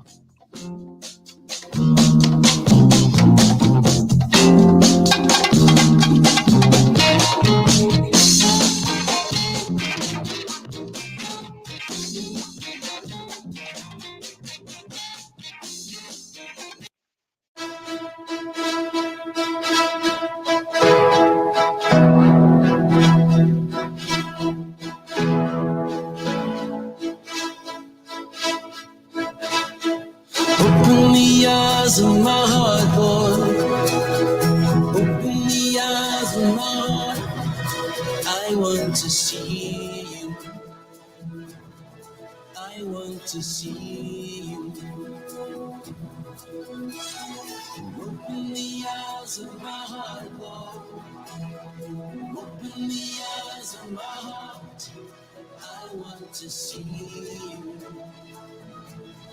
I want to see you.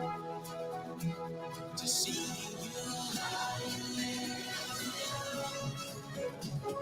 shining in the light of your glory. Pour out your power and love as we sing holy, holy, holy. Open the eyes of my heart, Lord. Open the eyes of my heart. I want to see you. I want to see you. Open the eyes of my heart, Lord. Open the eyes of my heart. I want to see you. I want to see you. See you high. See you high. Lifted up. Shining in the light of your glory. Pour out your power and love. We sing holy, holy, holy. To see you high, lifted up. Shining in the light of your glory.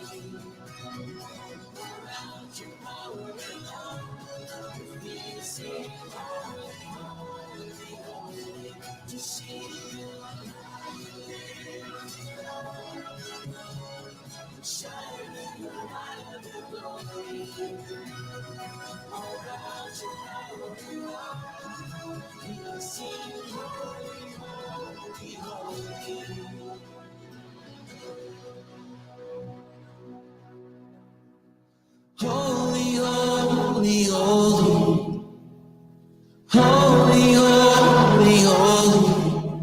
You are holy, holy, holy. I want to see.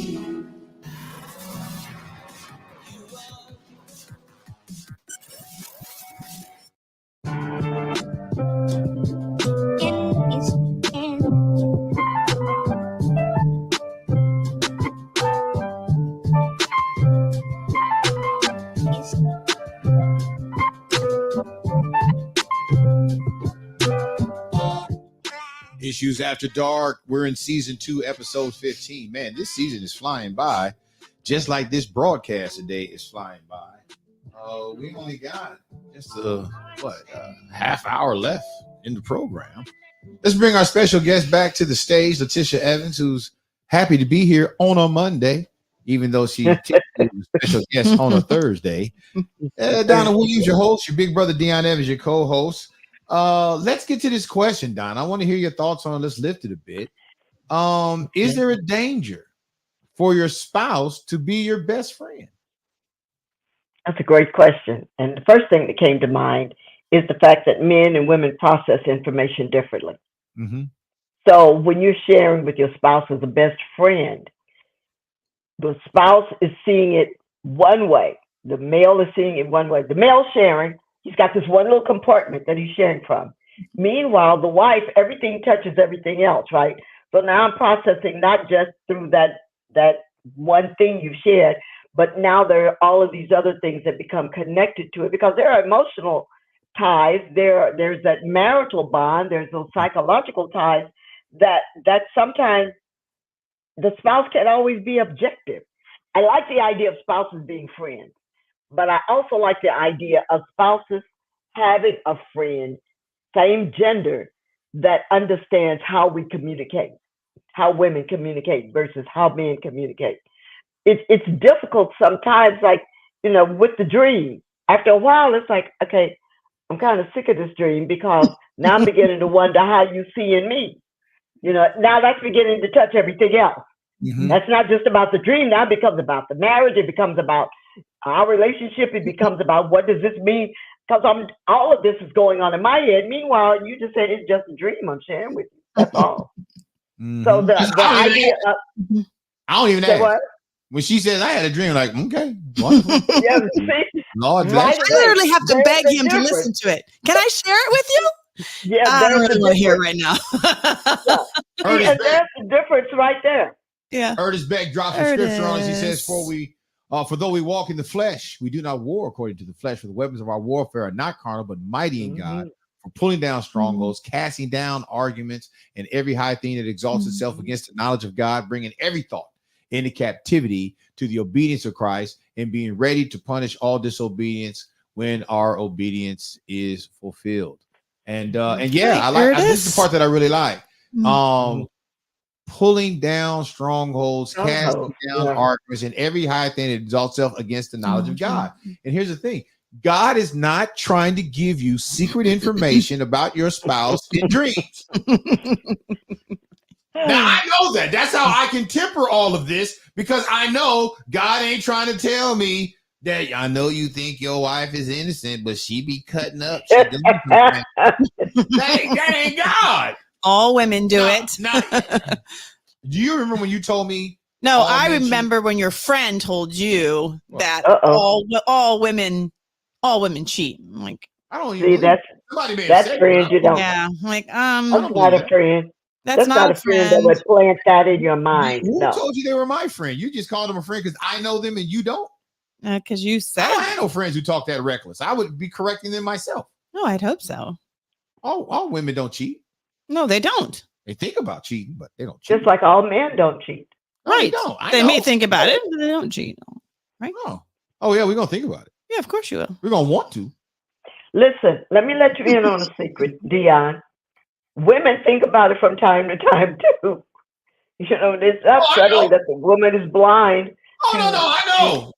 Oh, Yeah. I know. You heifers do You it too. I heifers. know. Not heifers. How come I got to be a heifer? I don't understand that. Notice the difference. See, you're black, Donna. You said heifer. She's struggling. You She said said, heifer. heifers. There you go. Stop. Same Dion, difference. just stop. It's the Same same. difference. The other day, you didn't know something in particular. And I was like, whoa, every black woman on the planet does that. What was it we were talking about? I forget what it was. I don't know. But every black woman he on the does planet. this thing, and I think it's really kind of a silly thing, right? Black women, and you don't know certain things about black women, and you didn't grow up. No, I'm not saying you're not black. You're a black woman. You just your culture is not black woman at all. You don't know nothing about Saturday morning pressing hair. I did have my hair pressed. How many times? From my aunt. She was married in, but still. She's married in. Oh, okay. See, there you go. There you go. Donna, for her to get her hair, she had to go on a field trip. No, yeah, to my aunt's house. On Saturday mornings, you was getting your hair pressed. Yeah. For Sunday morning. In the kitchen. In the kitchen. With the hot comb. With the hot comb and the grease. And the grease. And holding your ear so that you don't get your burnt. Oh, goodness. Yes, all of that. No, I like the idea of spouses being friends, but there sometimes you can't be objective. When your spouse shares something with you, like we're friends, I'm gonna tell you this, and you're like, what the? Right. Maybe we shouldn't be friends anymore. I don't know. And suddenly I'm somewhere down the road from what you're talking about. I'm not receiving that very well, and all you want to do is just talk about it. See, on one level, I like the idea of spouses being best friends, but it's a heavy burden on a spouse to be the best friend of a spouse who doesn't have a bunch of other friends.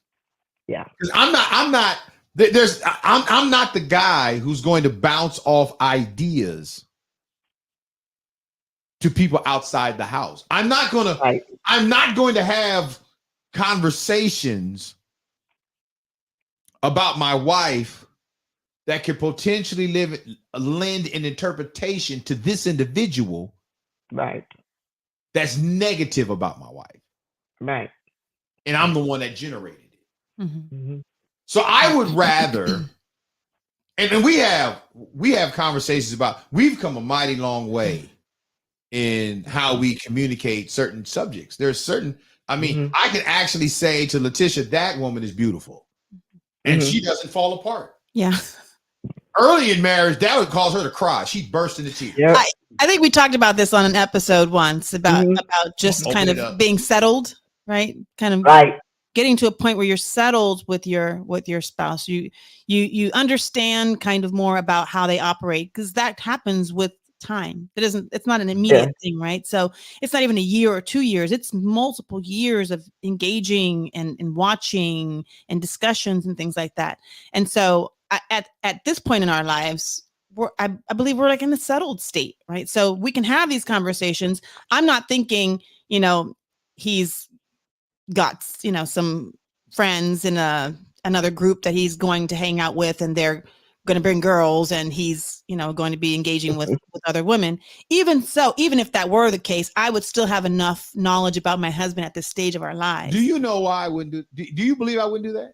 Would not? Yeah. Go into a space, if you knew that men were bringing women, you wouldn't. Yeah. Why wouldn't I? I'm just curious as to why you think I wouldn't do it. I just don't think that you would want to open yourself up to an environment like that. What would be that environment I'd be opening up? Just men bringing in maybe single women or married women. Fine? You're so crazy. Type? If they're your type and they're fine, who cares? Like that's not a non-issue. The thing is, would you be there? And if it happened and you weren't aware, if you weren't aware and you're just going to hang out with your buds and they brought women over, you probably would leave, honey.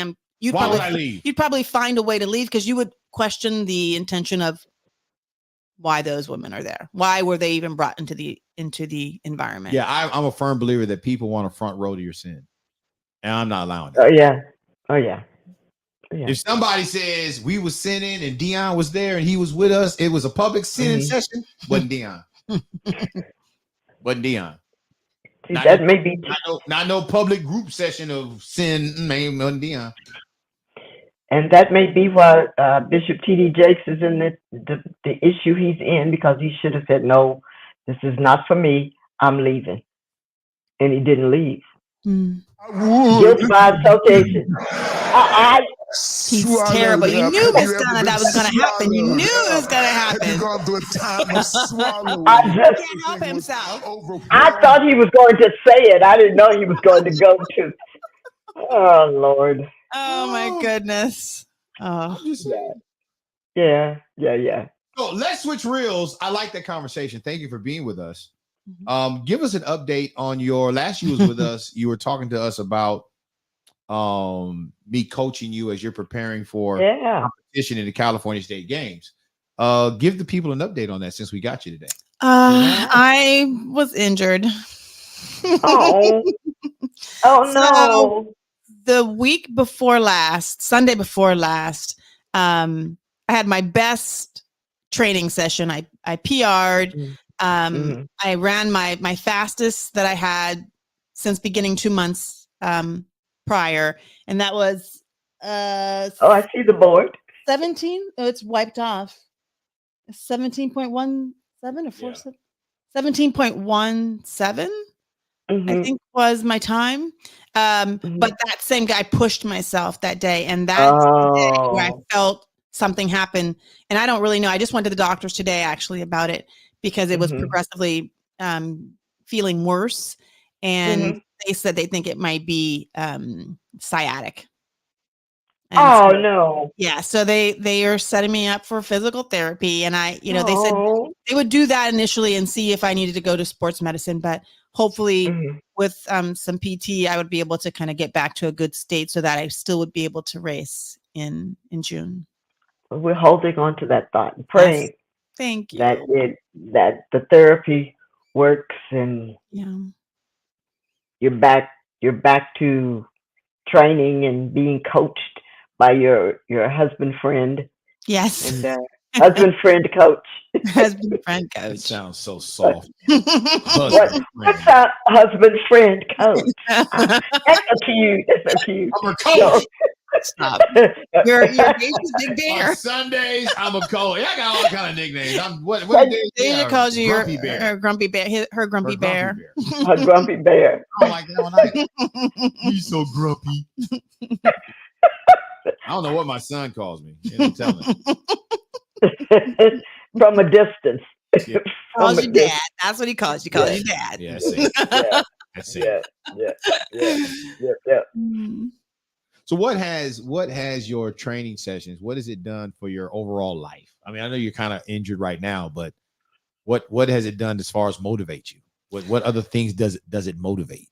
I think it just helps my psyche, right? Like I felt like when I saw the women, when I first saw the race and I saw the women running and I saw the varied ages, it's like, it was an exciting thing because I'd never seen anything like it. And I've seen the moms do races, they do the parent races and they'll run, but a lot of them already had kind of like a background in running and in track.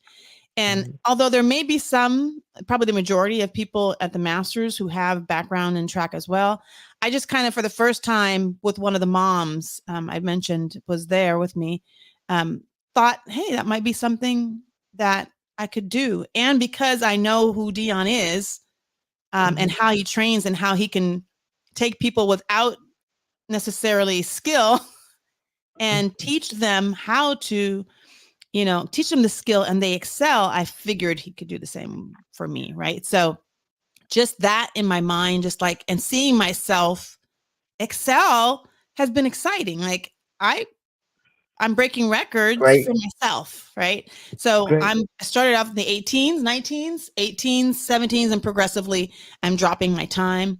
And for someone who has never run, I actually have always said I despise running. Like I don't like running. For me to be there and really want this is something new. You should see her run. It's like if you put sound to her run, it sounds like she's going. Oh yeah, I am breathing that way. I had to stop him one time. Well, I had to stop him one time. Like, can you teach me? Can you tell me how to breathe?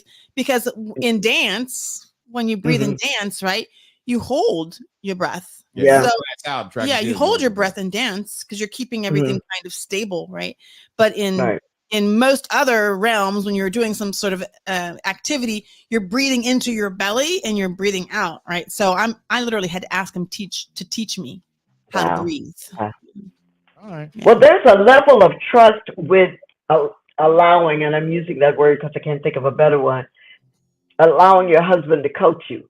Because again, there is that process of give and take, right? Your coach is telling you do it this way, don't do it that way. And you're thinking, why are you talking to me like that? Can you say it a different way? So there is a level of trust there. There is a level of trust. Be nice, honey. Be nice. I'm always nice. Yeah. I don't know. Yeah. She's going to take our final break of the night. We'll come back and wrap this thing up.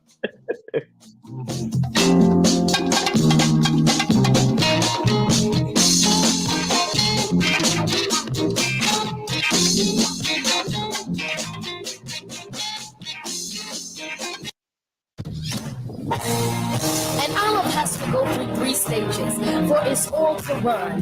It has to go through the shaking, the beating, and the pressing. And just like the olive, some of you may have felt like you go through the shaking, the beating, and the pressing. You went through all of that for your oil to flow. Now your greater is coming. If it had not been for the shaking, I never would have been ready for the making. No.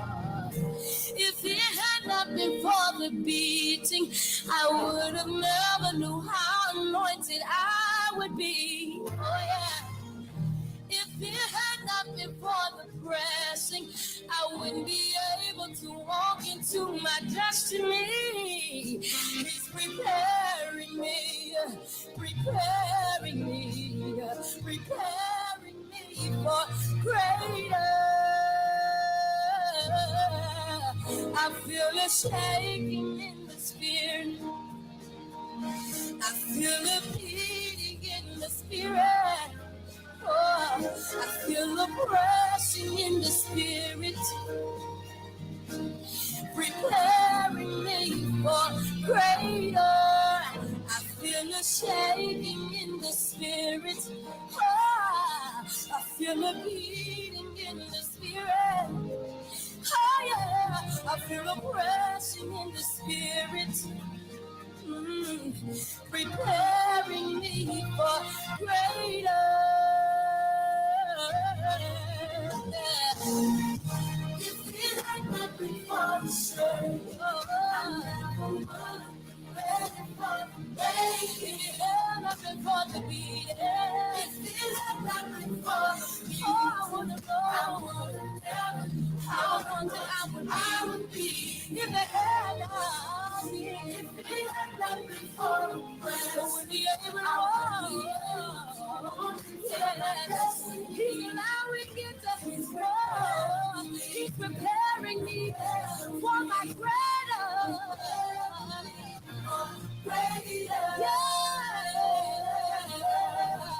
I feel a shaking in the spirit.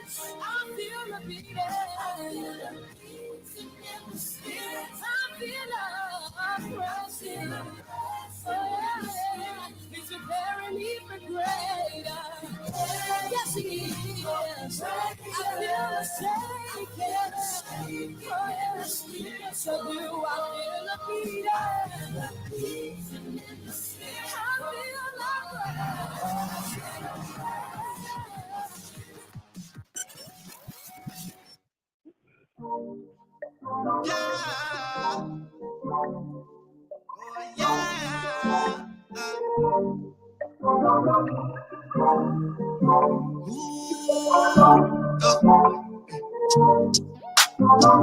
It's Issues After Dark, Season 2, Episode 15. Donna Williams, your host. I am your big brother, Dion Evans, and we have in studio with us, we have Letitia Evans, as we're having an engaging conversation about when dreams cause concerns and problems. So we talked about that, and we went into some other stuff, but we have Letitia with us still. So let's ask this question: How do you move a spouse beyond those dreams if the dreams don't move beyond? Help us understand that. What would be your thoughts? Because you're the spouse that's taking the brunt of the negativity. It's not you, but there's a representation of you in your spouse's dream that isn't kind. Yeah, I think, like I said, that moment when I responded to you last week, it was grumpy, early morning grumpiness, and being met with that, right? But I think your response to me, it did kind of jar me a bit when you're like, "Hey, that's the girl. You're that girl. You're the one that I saw in the dream." Donna, the way she was talking to me, What? I was like, hold on. This is the way you was talking. This is you were her right now. It did jar me a bit because I thought that was really graceless. Like how I responded to him saying, "Don't tell me your dreams anymore," was really great. No, say it the way you said it. So I said, "I don't want to hear your dreams. I don't want to hear your dreams anymore." Like because they all had that same kind of. Can you imagine Coretta Scott King telling Dr. You don't King? know what the conversations was. She may have had some conversations with him. All right, Jonathan Majors. Let's not go there. You just never know. But I think for me, in retrospect, it was a little graceless. And I think in marriage, when you see there's just clearly something, right? There's some sort of pain, there's some sort of confusion or fear or something that's resonating in your spouse. Right. Show grace. Right. Show grace. And it's hard. Like I said, you say show grace. You'll tell me, honey, I had a dream. Okay. I know. I don't ask. It's one-sided. It's okay. And it's okay. Because here's what I know. What? It was a dream. Yeah.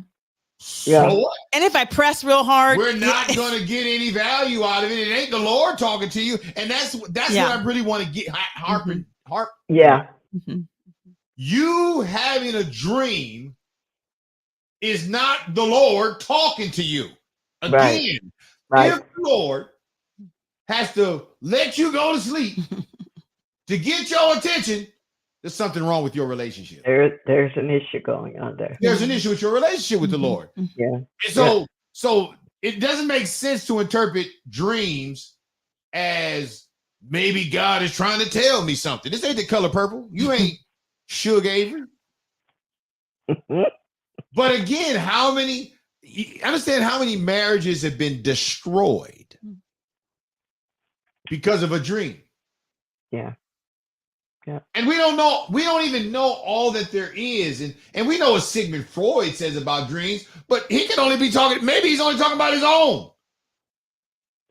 How does he know my dreams? Right. Maybe my dreams has more than 3 phases potentially to. I don't know. I don't even understand. And I'll tell you this. Have you ever had a dream that you know cannot be true? I mean, like aliens and stuff like this unidentified flying stuff. Yeah. And you know that stuff don't exist. And you wake up and you never think, I wonder what God is trying to tell me. Have you ever had a dream where you yourself did something you know you wasn't supposed to be doing? And did you ever wake up like, maybe God's trying to tell me something? No. And so why is it that sometimes we hand pick, prejudicially choose particular dreams to somehow lay at the feet of God and believe somehow God has ordained this thing, or this thing is true, or God's trying to tell? No, I want to be even Steven with this thing. I want to be right by it. I want to look at all things evenly. God was not the author of the other dream.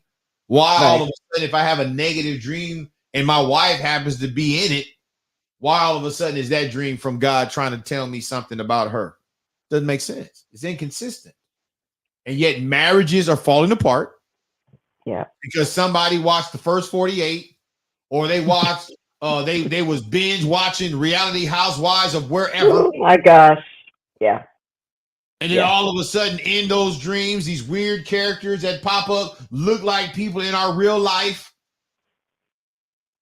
And then we attribute the dream to somebody in real life. We take avatars, we take these REM stage movies, and we presuppose them upon real people. We can't do it. I think you're saying something that's really important too. And I think that is that we need to guard ourselves. We need to guard our eyes. We need to guard our ears. We need to guard our hearts, right? So what we allow to filter in, it does go, it resonates, right? It goes somewhere. It takes a place. Yep. And so to be careful where what you allow your eyes to see, what conversations, I mean, it kind of permeates your entire life, right? Yeah. What kind of conversations you allow yourself to engage in? What kinds of programs do you watch? What kinds of books do you read? Right. All these things that filter into the inner being of a person. It's there. So so to be cautious about what you allow in is very, very important. Because it will have an effect, like you said, Dion, like first 48. He had concerns when we were early in marriage and I was watching Snapped. Do you remember that one?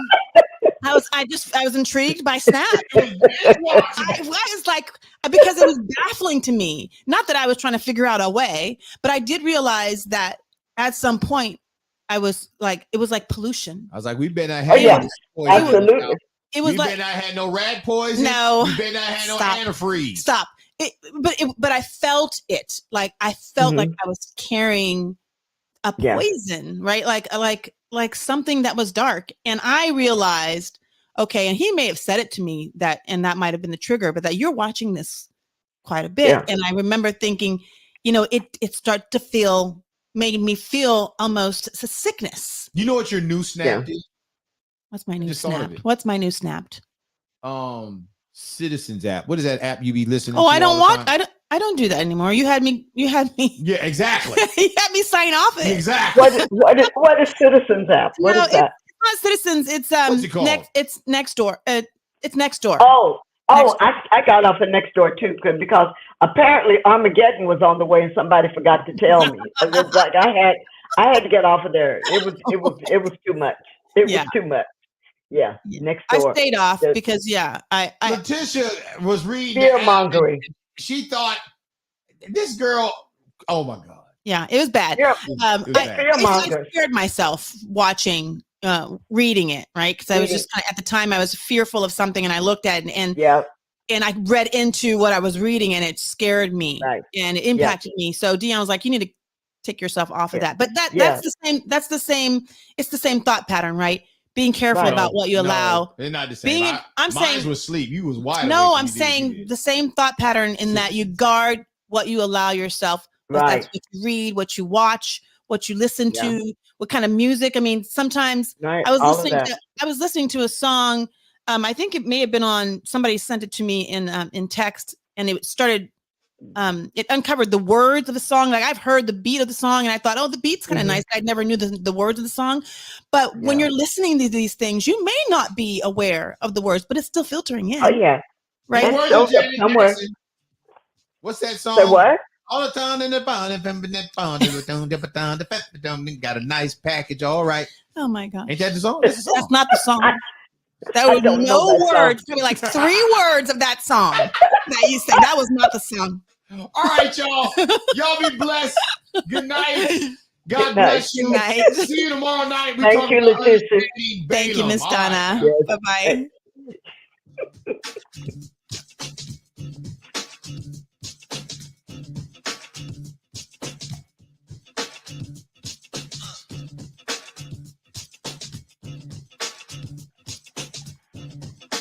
You have been listening to Issues After Dark with Donna Williams and Dion Evans. Follow updates regarding Issues After Dark on Bitter Cup Media. Follow Bitter Cup Media on your favorite social media platform. Listen live each night, 9 p.m. to 11 p.m. Join the conversations and please ensure your support. Donations to support this broadcast can be sent to Cash App, Venmo, or Zelle at Bitter Cup Media. And as our hosts would say, good night and God bless you.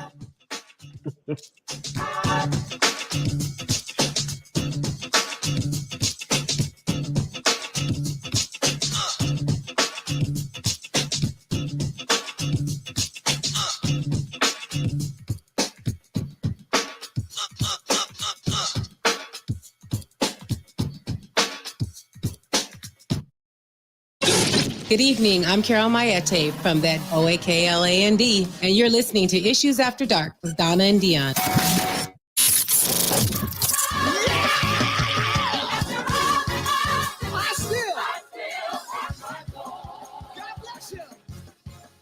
Thank you for tuning in to Bitter Cup Media for your broadcast needs. Follow us on Facebook, Twitter, Instagram, and YouTube. Search Bitter Cup Media. Tell a friend, coworker, or family member to join you in listening to our cutting-edge radio broadcast.